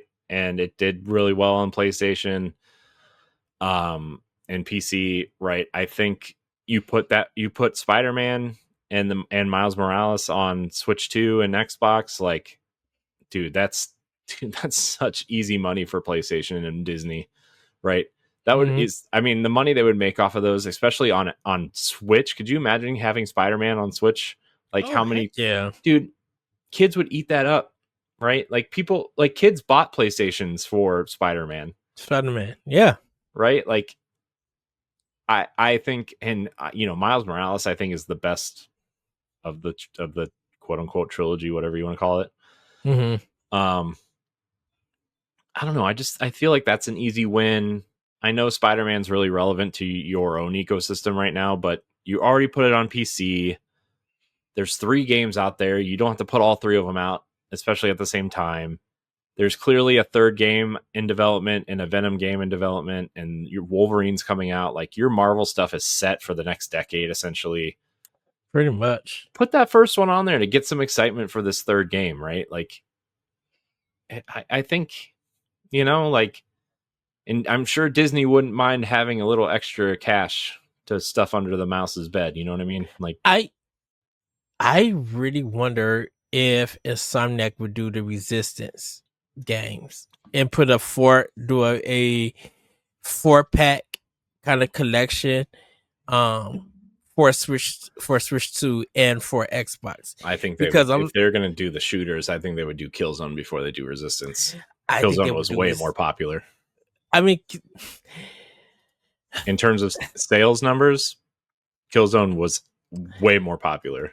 If it was popular, it was only popular on PlayStation 4. I don't think Killzone did numbers from 1, 2, and 3. I mean, it outsold Resistance. Killzone 3 outsold Resistance 3 like 3-1. So that's crazy because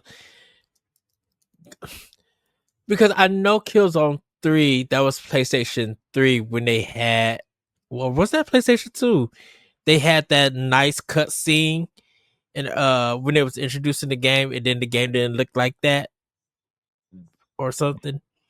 Because Killzone 2 was PlayStation 2. Killzone 1 was PS2, and Killzone 2 and 3 were PS3, and Shadowfall was PS4. And then I think there were 2 handheld ones. Yeah. Because after they did Killzone 4, then Guerrilla Games started working on Horizon, and that's when Guerrilla Games started getting popular. I thought because everybody was loving Resistance because of how the guns evolving, the more that you use them and stuff, and changing, the games were getting better and better with each sequel and stuff. Because the first Resistance was that old school kind of first person shooter with it, and I know people have been clamoring for like a Resistance comeback or a Resistance remastered or something, just so people could get their hands on it. Because I think there are people who are willing to like get their hands on these games. Because right now, in reality, Corey, like the Resistance games are retro games. Now. I know. So, or modern retro games, I should say. Yeah. So it looks like Resistance 1 outsold Killzone 1. Which, sure. But then it's Killzone 2 and Shadowfall were like really great selling games for the series, and Resistance 3 didn't sell at all. Like, I'm looking at the top games sold from that are owned by PlayStation, and I mean the top 20 franchises, not just the games but franchises, Killzone and Resistance aren't even on the top 20. So which I would just say this, Killzone 3, I think, because I beat 2 on PlayStation 3, and I beat 3, like PlayStation. Killzone 2 took me 3 days to beat. Killzone 3 actually took me like a day and a half to beat. And I enjoyed 3 better than I did 2. I didn't play all of 1. In fact, I didn't even play one. Here's a stat for you, Ed. The iToy outsold Resistance Fall of Man. Ooh. So I'm looking at the Sony's first party published top 75 games in terms of sales numbers. So Resistance Fall of Man is number 39 at 3.9 million. I don't know how updated this list is. It's a video game sales wiki, so I don't know when this was updated last. I just what I'm looking at off the top of a Google search. If there are better numbers, please let me know so we can kind of correct it next week, but also I'll forget about it in 10 minutes, so whatever. Resistance is number 39. It is the only Resistance game on this list. Killzone, just saw it. Hold on. Killzone Shadowfall is number 56 at 2.1 million.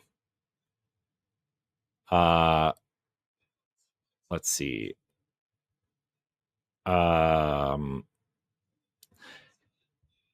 Killzone 2. Where'd it go? I just saw it. Killzone 2 is on this list somewhere. I just saw it, dude. Oh my gosh. Anyways, it doesn't matter. Out of the top 75 games, like only 3 of the 10 games in those franchises are on this list. So, oh wow. I mean, it's easy to see why, it took you 6 games to sell, 8 million units in Killzone, and then you sell, in Horizon, you sell 20 million units of the first game, right? I mean, of course, you're not going to make another Killzone game. You're going to make a sequel to Horizon, and on top of them making their own 2 multiplayer games. Right, on top of Guerrilla Games making their own engine. So,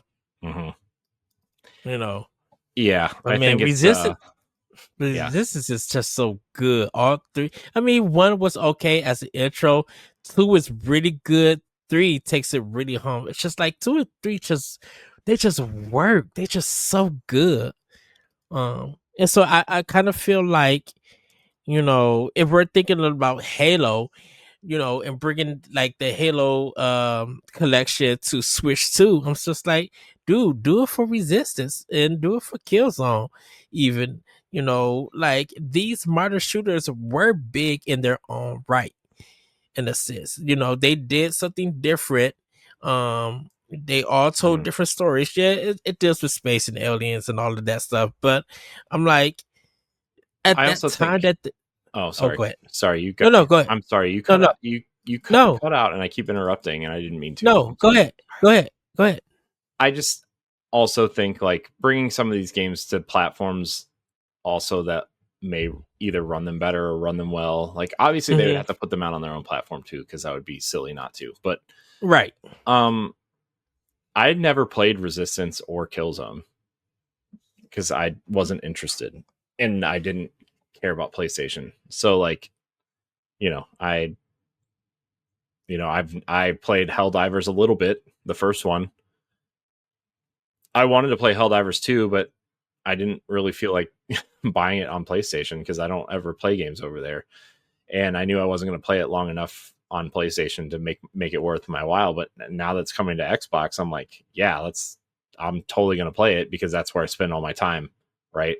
And so, bringing shooters over to the Xbox specifically, like, I mean, that's what that platform was built on, right? They own all of the major first-person shooter franchises, right? I mean, Call of Duty, Doom, Wolfenstein, Halo, Gears, not necessarily first-person shooter, but they own it, right? And Fallout to an extent, and Quake, they own all these great first-person franchises and like shooter franchises that they 100% would be worth bringing it over. I mean, heck, while we're talking about shooters, bring over The Order 1886. Who cares?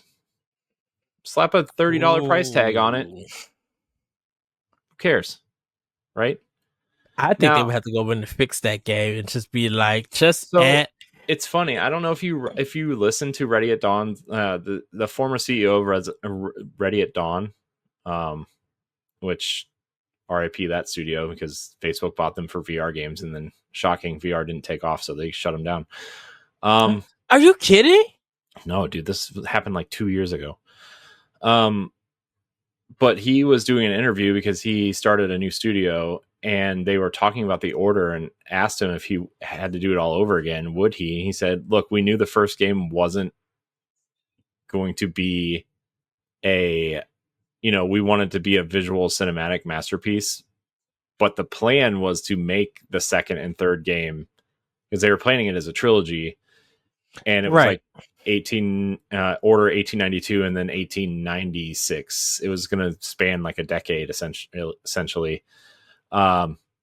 And he said that they were going to be more along the lines of like Gears essentially, or Resident Evil, in terms of third person shooting, and be more action oriented. And they were going to take the notes from the first game, people didn't kind of expand on that.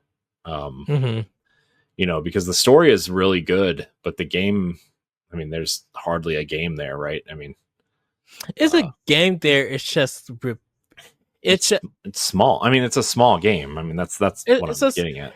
This is the thing about it, is that people felt lied to about that game because of them being. I don't know if people felt lied to. I feel like people's expectations, like mini games, are way too high, and they thought they would be. I thought they thought they would be fighting more werewolves. They thought that was supposed to be the setup for the next couple games. Was the those plot points were supposed to be more of a focal point in the next game. But it turned out that for the game, that it was less about the werewolves and you fighting people. People thought, they thought all the battles where you were going to do some big shootouts or something with werewolves, or people that you're fighting would turn into these werewolves and try to attack you and everything, and you just start blasting them with these guns. And so when you're fighting all of these people, you get these cool guns, and then they take it away. You don't get it for the rest of the game. It was just like a mixture of confusion of what is this game trying to be. Visually impressive. Don't get me wrong. Visually cinematic and impressive. Love the cutscenes and everything. But people were just like, this is a boring, short, third person pop, hide and pop up, cover based shooter. So it was just like, here go the points. We fill these points. Once again, like I said, paint by numbers. That's what the game felt. And so when you show all your trailers and even your demos about you fighting these werewolves, people got that idea of you fighting these werewolves, and then it actually came out being a whole different game than what was sold to people. That's why, sorry, I bring up Cyberpunk, but that's what people were sold about on Cyberpunk. We were sold on a whole bunch of cutscenes and barely no gameplay till the game came out and all of that mess happened. Yeah. Apparently it's good now, but I don't care enough. I played side tangent. I played a little bit of Cyberpunk on Switch 2, obviously, when it launched, and it just made me remember why I didn't really care about that game in the first place. It just didn't do anything for me. It's fine. I'm enjoying it. I've done more side quests. I know people enjoy it. I'm just saying, it didn't do it for me. It's just a world that's not for you. It's just not for me. Yeah, I don't know. Understandable, more respectable. It's the first person thing, dude. I would have eaten it up if it was a third person shooter. You can switch to third person. You can't. I did. You can't. In Cyberpunk? Yeah. There's not a third person mode in that. Yeah, I switched to third person. Well, then your game is broken, because I'm pretty sure you cannot do that. I thought I switched to third person in Cyberpunk. No, because that was like a huge thing. They were like, no, we want people to be immersed in this. Oh,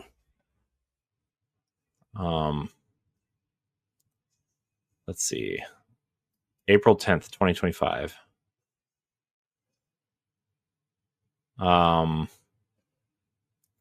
So there is not an official third person mode. You have to mod it in on PC. Why did I thought I did, but maybe that's just the car parts. The car parts are all third person. Yeah, I thought I did it in a. Oh, maybe not. No, and then there's all these guides on how to play Cyberpunk in third person. Yeah, no, there's no third person mode. No, yeah. Because I've been doing a lot of the side stuff. I just like finally moved the story, but everything that I'm doing story wise, I've already done on the Series X, or not the Series X, the Xbox One. Mm-hmm. So when I get to a certain point, in the story, everything else is going to be new to me. Mm-hmm. Oh yeah, so, I mean, I'm glad people enjoy it. I'm glad the Switch version is seeing success. According to reports, one of the only third party games that had success on the Switch 2 at launch.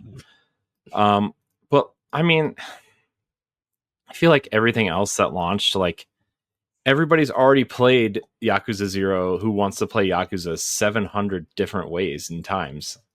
Hitman's been out for almost a decade, like and I'm not saying like they didn't put a lot of work into these ports or anything, because they definitely have, but like, man, I just feel like these third party games are, I mean, No Man's Sky game's been out forever. Like, I don't know. It's just yeah, I don't know. Let's see what Switch 2 recommends for me, by the way. Golf Story. Nope. Bayonetta Origins. I own it. Delta Rune. Nope. Bug Fables. Nope. Night in the Woods. Nope. Crypt of the Necrodancer. I think. Nope. Return of the Oberdin. Man, the Switch does not know me at all. The Castlevania Dominus Collection. It's on my wish list. But Outer Wilds. Oh my gosh, you definitely don't know me if you suggested that game.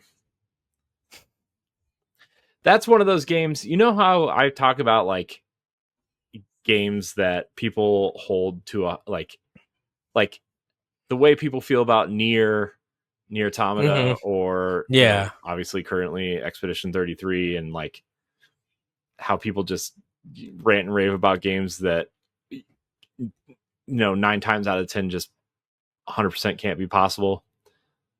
Outer Wilds is one of those games. I'm sorry, the game's not real. It's not a game. I gotta give that. Like I said, I have it on Series X. I think I need to reinstall it and give it a fair shake. No, you don't. It's fine. There's too many other good games to play. That in that Star game by Obsidian. Star game by the one that everybody crapped on, Starfield. Was it Starfield? Yeah, that's not from Obsidian. It's from Bethesda. That's what I was thinking of. No, don't tarnish tarnish Obsidian like that, Ed. Don't put that bad taste in their mouth. Ooh, that's shade. Obsidian's a much better developer than that. Once again, that's shade. Speaking of, Starfield will probably go multi-platform at some point. Yeah, I can see it on PlayStation, and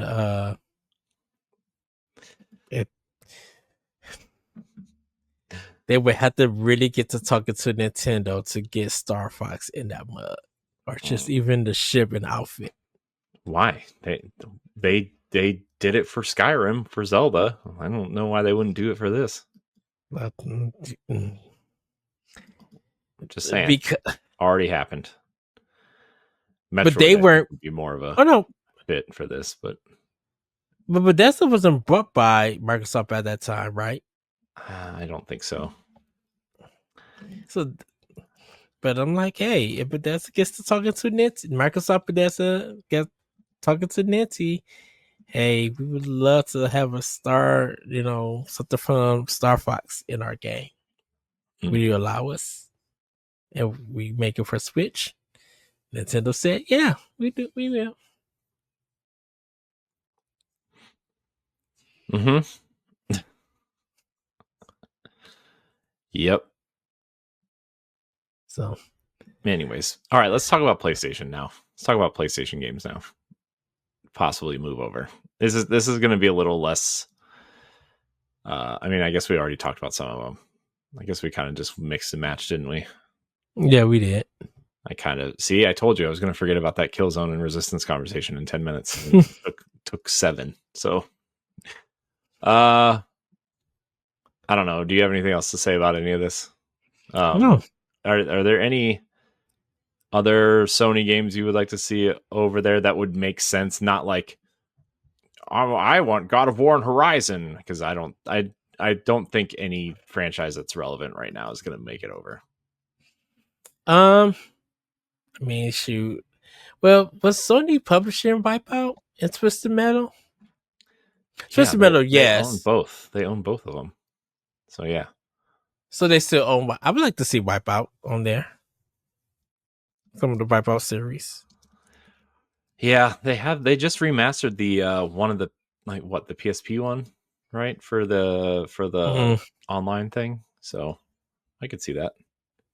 Yeah, if there's no more F-Zero games and no RMX Racing, Fast RMX. You don't need anything else. Fast RMX is the man. I would like to see the Motorsport series probably come over. Oh yeah. Motorstorm? Motorstorm, yeah. That's dude, it. Dude, that franchise was awesome. Why am I so red? My camera is all messed up. Anyway, it doesn't matter. Yeah, dude, Motorstorm. I don't remember those 3D TVs Sony was selling, the PlayStation 3D TVs. Yeah, with, like, the glasses that made the screen look like you were playing this screen and your friends were playing another full screen version. That was such a cool TV. I almost bought one of those because I played Motorstorm on it. I remember Motorstorm. Was it PS3? I think it was a big game on PS3.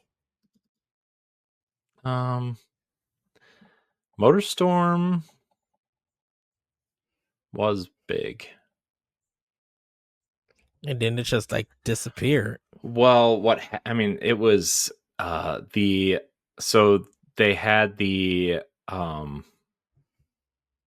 so Japan had that tsunami that delayed one of them, and they had to change the entire premise of the game because I think it revolved around natural disasters essentially.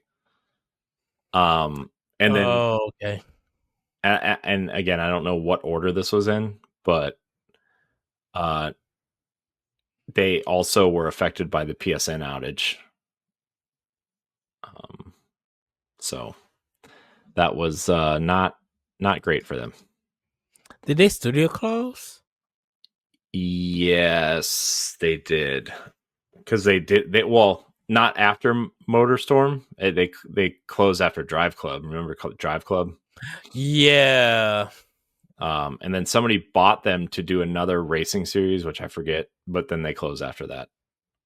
I forget what the series they tried to do was after that. I'm going to have to do a deep dive on some of Sony's closed studios and check out stuff like The Getaway and stuff like that. What man, The Getaway was a cool game for PS2. I've never got to play it. I heard about it, read it in EGM, and never got to play it. Oh man, the sequel wasn't as good, but that first game was really cool. All I know is that you had to hug the wall to get your health back. It was cool. I I would like to see the Getaway come back in some form. But yeah. Let's see here. So, I would like to see the old school platformers come over. People were yelling for Astrobot to make it to Switch 2, which I wouldn't say no, but that's highly unlikely. yeah, Astrobot. Astrobot's essentially the only kid-friendly mascot they have right now that's has any relevance. So, right. I mean, after Run Game of the Year, I don't think they will put it on there. And Insomniac, Insomniac and Sucker Punch has kind of moved away from the kid-friendly games. Yeah. So, although there's another Ratchet in development supposedly, so I mean, Insomniac has 3 teams, but and then do you really want to put some of your best platformers against Nintendo's platformers and stuff? Because I'm like, still to this very day, a lot of people still talk about Nintendo platformers than Sony platformers. It's because Mario is Mario, and I mean, let's be honest, Astrobot is the first, I would say, great 3D platformer Sony has made since Jack 1 or the Sly Cooper trilogy. Right? I mean, I would say pure platformers, right? Like, I don't know. I mean, I what Little Big Planet, not a great platformer. It was made for the tools, not the game. And that would get put up against Mario Maker. Yeah, and look, Mario Maker was good, and Little Big Planet. I mean, I think it was a novelty at first, right? But like, I think that novelty wore off really quick. And I still think there's just some awesome designers. Yeah, but that was also the problem with Dreams, right? Is like there's a small community of dedicated designers, but no one to play the games because nobody played the games. So, sad, but what can you do? What can you do? I'm just glad they're still around.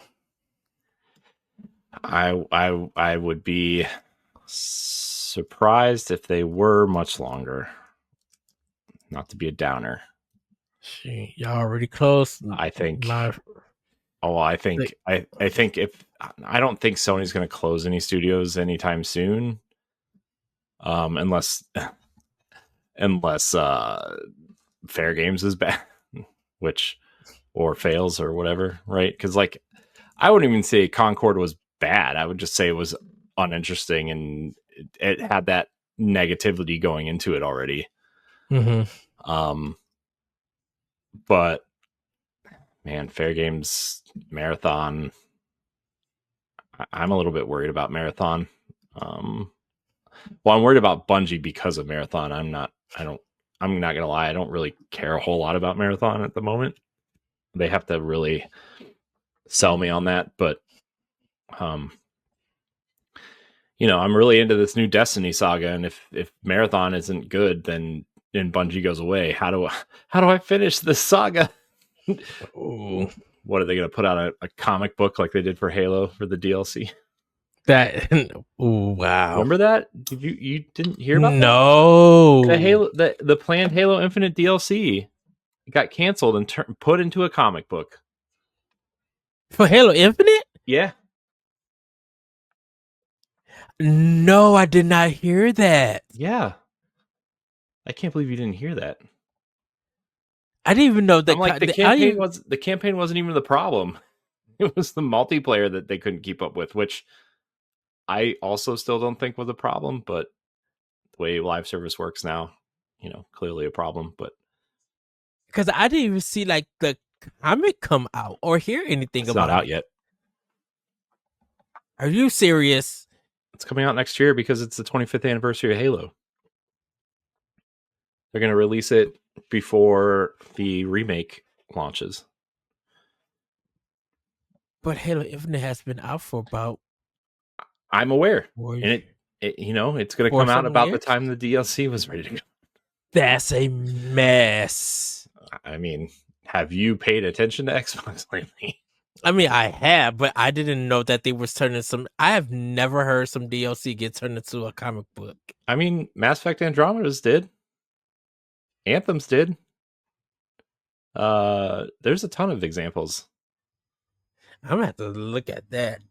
Mass Effect Andromeda was like the big one, at least when it came out, because like there was like a whole storyline that you were following, and like it was tracking the other ship, and I thought everything wrapped up in that game. no, there's a whole nother storyline that they are going, like they're going to have to address it in 5, 4, 5, whatever they're numbering this one. Because I did finish Mass Effect Andromeda, which I may have to replay again because it's been a while since. I liked what I played. I did too. I mean, I played it like after the patches and like after they fixed everything, but like, I mean, it wasn't as good as the original trilogy. But how can you ask someone to make a game that good after like that? Half that team left and everything, right? Like, like I just feel like that game just was unfairly treated a little bit. And then the way they got just thrown in to do Anthem, which the two main parts of that game weren't even implemented until the last like 9 months of the game being in development, including the name of the game. They decided on the name of the game like 2 weeks before they revealed it.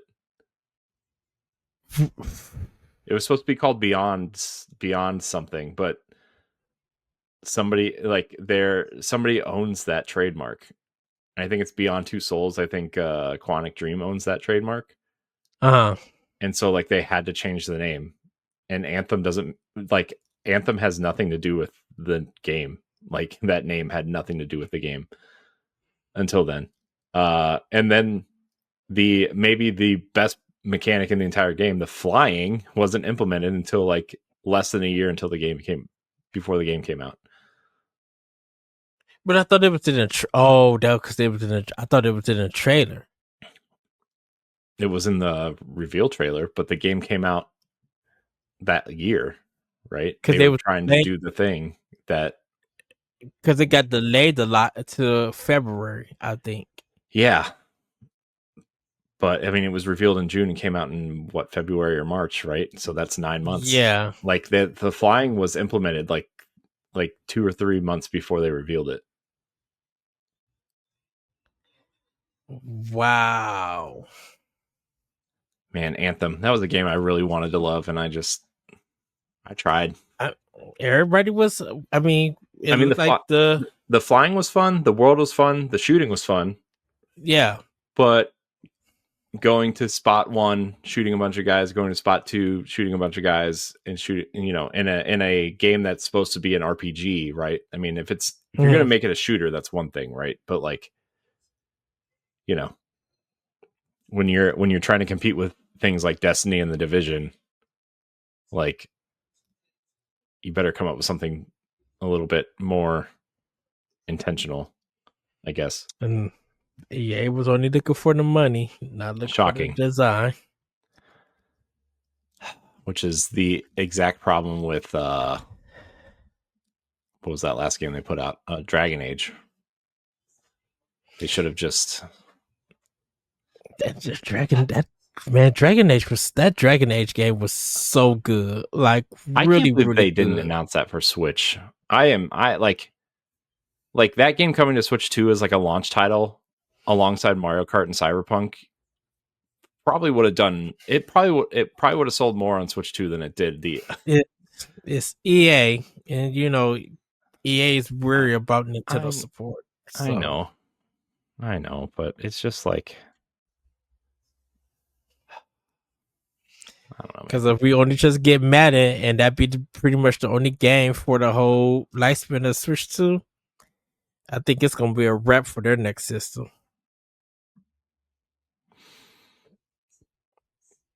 I don't. Apparently, EA is in like a little bit of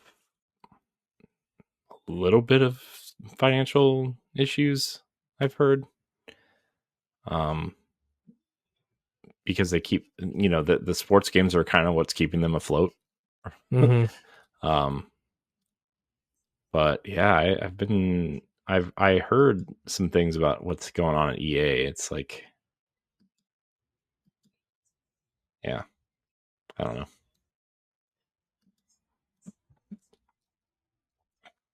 Well, how about we move on to the next story, Corey? All right. Oh boy. All right, let's talk about Nintendo now. Yes. Metroid Prime 4 Beyond rating has been spotted, fueling Nintendo Direct hopes, Ed. Yes. It seems Metroid Prime 4 Beyond has been rated in South Korea, which is always the ratings board that rates everything first. Shared on Reddit in the Game Leaks and Rumors subreddit, this has players speculating an up and coming Nintendo Direct. At this time, nothing concrete about a Direct is happening, but it might. I mean, that'd be great. I mean, I'm glad it's rated already, but I feel like Metroid Prime is a safe one to throw a rating at and say this is what we're aiming for. And like, I mean, that's kind of how it runs anyway, right? Is like you send a description, and the ESRB really doesn't, look at ratings, right? Like, I mean, they don't play the games to rate the games. They go by the descriptions the companies send in, right? So, yeah. And the companies need to be truthful of like, oh, you're shooting, but you're shooting aliens and there's no blood, or, you say a few cuss words here and there, so it might need to be rated teen or whatever, right?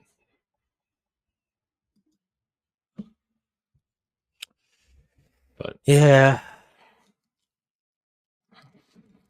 But I mean, we're getting close to August, so if anything, Nintendo has to this Thursday to announce something. If we don't get nothing, then we'll probably see a Direct next month. Yeah. Well, we'll see. I'm really interested to see what is going to happen with Metroid Prime 4. I actually just reinstalled Metroid Prime 1 remastered because I kind of want to play it like all the way through. Yeah, I think with this next Nintendo Direct, I think it's gonna be a lot of updates to games that were already announced. We'll get a montage, and I think we'll get some new indie announcements, and then I think we're getting the next Fire Emblem reveal. I would say that would be an easy layup, especially if you're going to release, like, what you could do. You could like time up the GameCube releases on NSO with that. Like you could drop Fire Emblem Path of Radiance alongside that announcement, right? Or like you could say, this is coming to Nintendo Switch online and you can play it now, but wait, here's an announcement. Because like Sega and Atlas, we'll probably get Persona 3 Reloaded, and Persona 4 Golden. I almost wonder if they're going to do a remaster of some of them though first before they do a full-on one, like the 3DS one. If anything, I think they would start doing the Shin Megami Tensei games, because 5 is on Switch. I'm talking about Fire Emblem. Oh, I was talking about Sega Atlas. I'm still on the Fire Emblem conversation. Oh, you are jumping around all over the place, man. Your ADHD is real here tonight, everybody. No, Fire Emblem, the first one being remade, but that's intelligent system. But it's already been remade twice, though. The first one. I would say something like Awakening or Fates would be remade. Well, this is the thing about it. Does it go back to Koei Tecmo, or does the intelligence system work on it? Or I mean, in I think fact, intelligent systems should just handle the remakes and let Koei Tech. I mean, Koei well, Tecmo, I don't. I mean, I guess it really doesn't matter at this point though, because I think like Three Houses because was good for one reason, but Engage was good for another reason, right? Like, I right, mean, I loved it playing. I loved Engage, right? But I loved Engage for different reasons than I loved Three Houses, right? And so right. I Three guess it Houses is the depends. new. It's the new Fire Emblem, and Engage is like the old style Fire Emblem. Yeah, but they have some interesting new mechanics in Engage that Engage. you know, if you're a strategy RPG person, like those are the kind of things you're looking for. But if you're like a Persona style person, like Three Houses is what you want. So I think they can have their cake and eat it too. I think they could do both Mm-hmm. and kind of just alternate, right? Releases, which would mean, I guess, Tecmo Koei would be the next team up to do one. But like, Because I, like I just, I, those, it's, you look it's at their so. franchises, right? On Switch 1 and 2, and you Mhm, think, what franchises haven't they remade or remastered yet?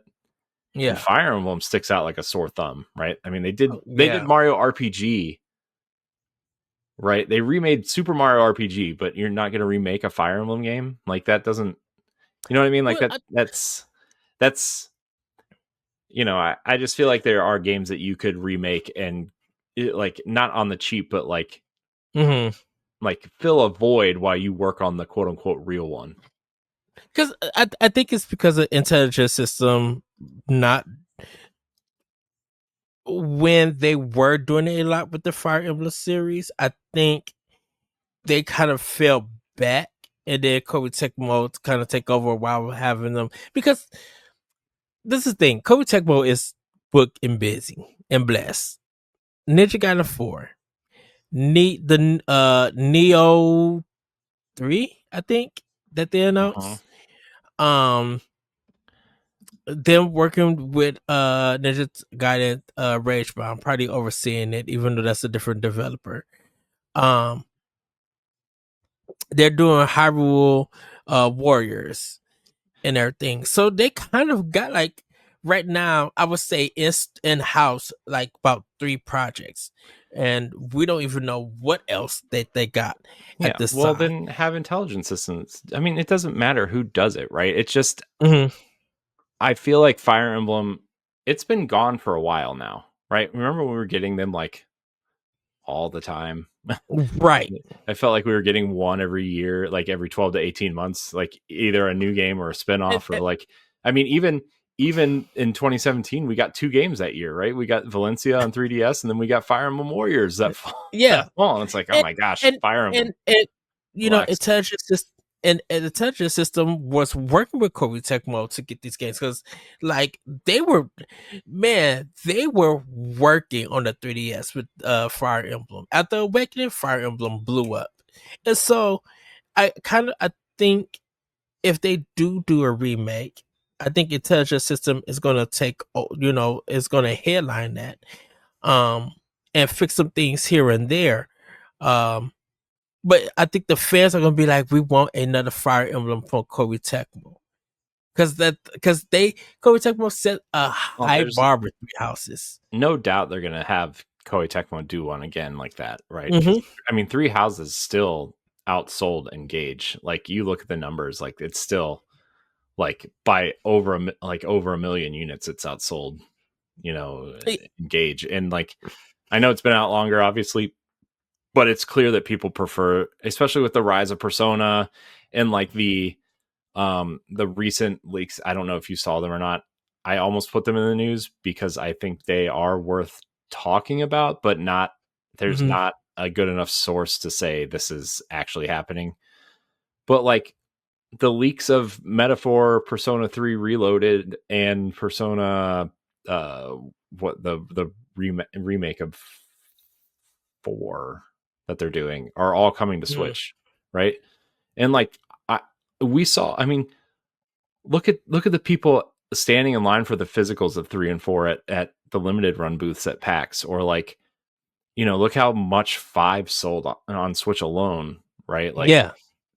there's a clear want for these. And so I think with the rise of that and the popularity of that style of RPG specifically, I really think that, doing another Fire Emblem in that style, and maybe even lean harder into that style, right? Like, I think you Yeah. lean harder into that and be like, do more exploring and have that kind of scheduled thing that Persona does so well. And like, maybe you even have Atlas take a crack at it and be like, okay, look, here are the parameters.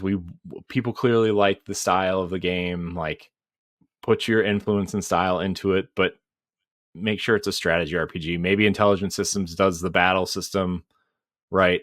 But tell a good story. Give us the exploration. Give us the characters. Like, I think that would also make a lot of sense for them. Yeah. I mean, they obviously have a nice relationship with Sega still, right? Like, I don't know. I feel like they could. I feel like that would actually be a really good partnership. I mean, they have a good relationship with them in Fire Emblem anyway, with Tokyo Mirage Sessions. So, like, yeah. I mean, that is a Fire Emblem Persona game. So, I mean, just why not? And give us Tokyo Mirage Sessions too while you're at it, I guess. All right.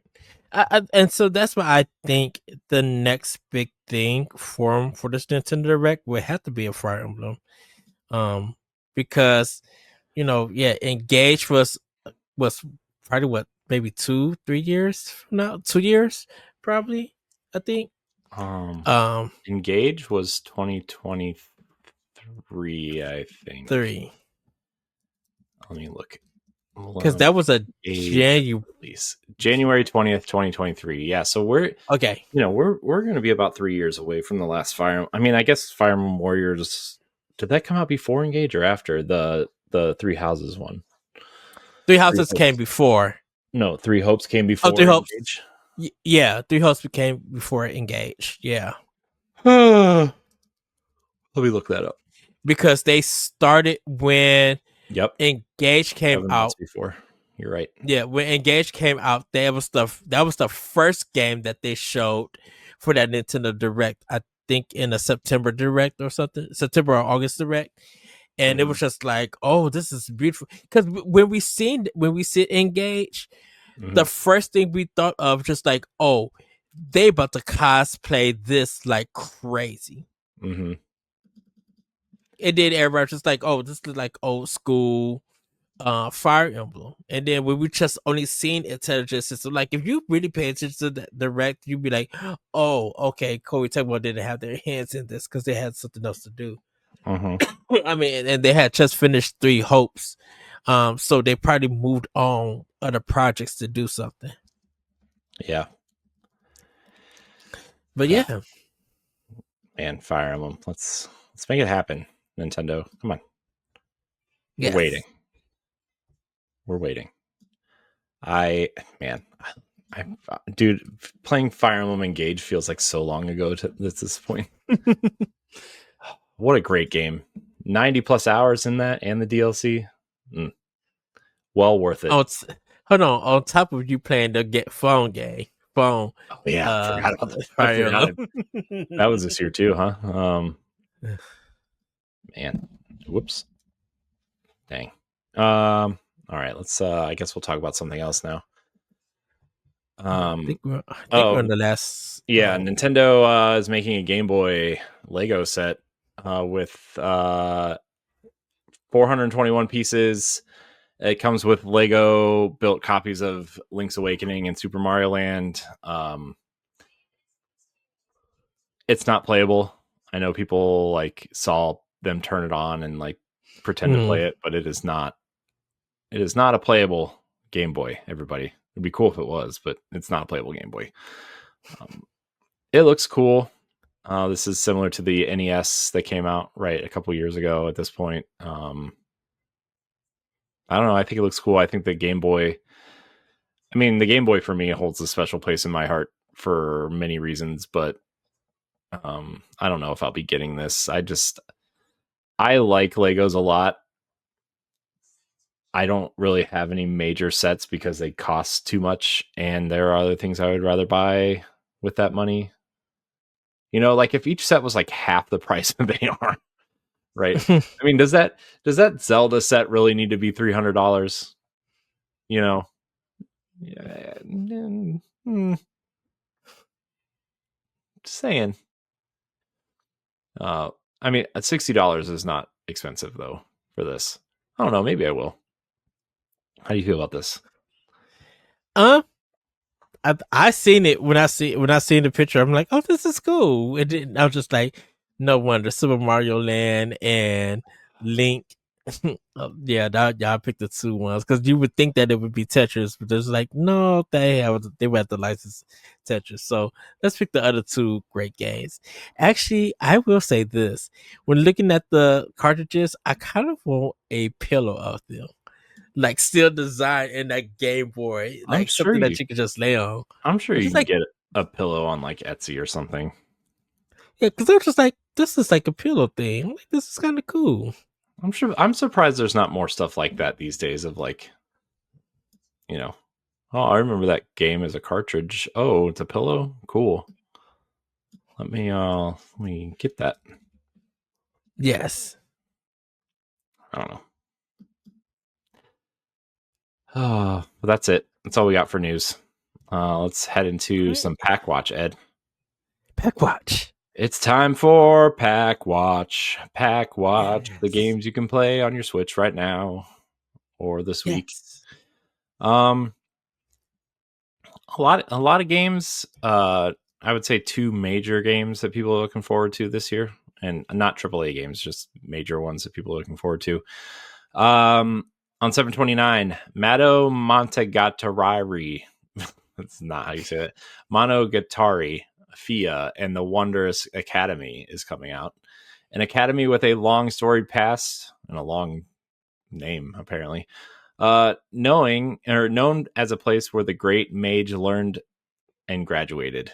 Students study here to become mages themselves. A girl named Fia, wanting to enroll in the academy, makes a long, arduous journey from her hometown and manages to get in through her own luck. Okay, but what kind of game is it? We all know this one people are looking forward to. Tales of the Shire, a Lord of the Rings game. Welcome home, Hobbit. Live the cozy life of a hobbit in the wonderfully serene landscape of the Shire. Discover, decorate, and share in this idyllic corner of Middle Earth.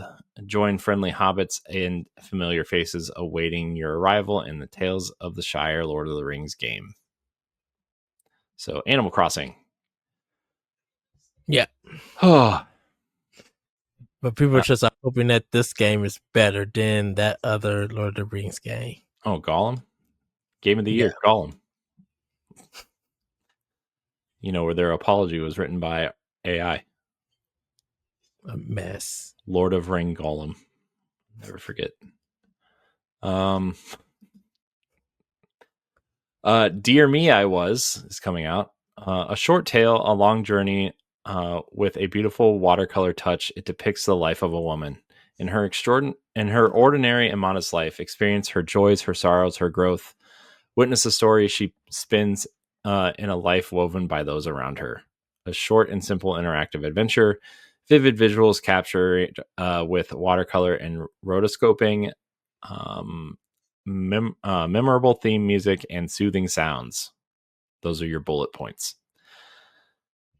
7/31, Ed. Ninja Gaiden Ragebound. Yes. This game looks cool. Ninja Gaiden Ragebound is a side-scrolling action video game. In the game, the player assumes control of Kenji Mozo, an aspiring ninja who must protect the Hayabusa village against demons. Kenji wields a katana and excels at melee combat. And this game is taking place during the first Ninja Gaiden game. Like the NES game? Yep. Or the Xbox game? The NES game. Huh. Actually, it should be during the NES/arcade game, but the NES and arcade are two separate games. Time Flies is also coming out. In Time Flies, you're a fly. Your life is short and your bucket list is long. Learn an instrument, read a book, become rich, get drunk, or make someone smile. And if you don't feel like pursuing your goals, you can just relax, clean your wings, and listen to music. Okay. No real big updates out this week. Mario Party Jamboree and Jamboree TV is ready on Nintendo Switch 2. So if you pre-order that, the content is out now. I played some of it. It's fine. It's more Mario Party. So, yeah. Yep. But that's it, Ed. That's all we got. I know. I think Nintendo Music has some like 28 tracks that they just dropped or something. 28 tracks. I saw such thing. Yeah, it was just I think like 28 NES tracks or something like that. Lies. Okay, cool. Well, there's new NES music on Nintendo Music. So go check that out, I guess. 26 old school NES and Famicom games have been added all at once. So, you want to run down that list since I didn't see that. Let me see. Okay, so it is the games. I have to. It's from Donkey Kong Jr., Mahjong, yep. Gamoku Narabe Winju, Mario Brothers Baseball, Donkey Kong Jr. Math, Tennis, Pinball, Wild Gunman, Duck Hunt Golf, Hogan's Alley, Donkey Kong 3, Devil World, F1 Race, Urban Champion, Clue Clue Land, Excitebike, Balloon Fight, Ice Climber, Soccer, Wrecking Crew, Stack Up, Gyromite, Mark Raider, and Mark Ryder. Mark Ryder is it? Yeah. So all of the the Nintendo games that were in the black box on the NES are the ones, and then like Mahjong, Gomoku Narabe, Renju, Devil World, and F1 Racing are all the Famicom games. So, yeah, you guys can go check those out. Nice. Well, I stand corrected, everybody. So go check that out. I think that's it now. Maybe. Yeah, that's it. Yeah, I don't have any questions, so I didn't ask for any though. My social media got all messed up, like my scheduling stuff. Apparently, if you schedule too much on Buffer, it freaks out on you. Even at the paid tiers, which I pay for. So, yeah, I asked for questions on Blue Sky and Twitter, and I didn't get anything. So, yeah, we got to do better about that. I'm not pointing fingers at you. I'm just saying, as a team, we got to do better about asking for questions. So yeah, if you have a question, send it to us. We want it. Yes. So, I don't really got much of a final thought. I think I just want to wait for some more Nintendo news, like a Nintendo Direct or something, before I give a final thought. But nothing really a final thought for me. I think we had some really great discussions, Corey, just about like Xbox and PlayStation and their games and stuff.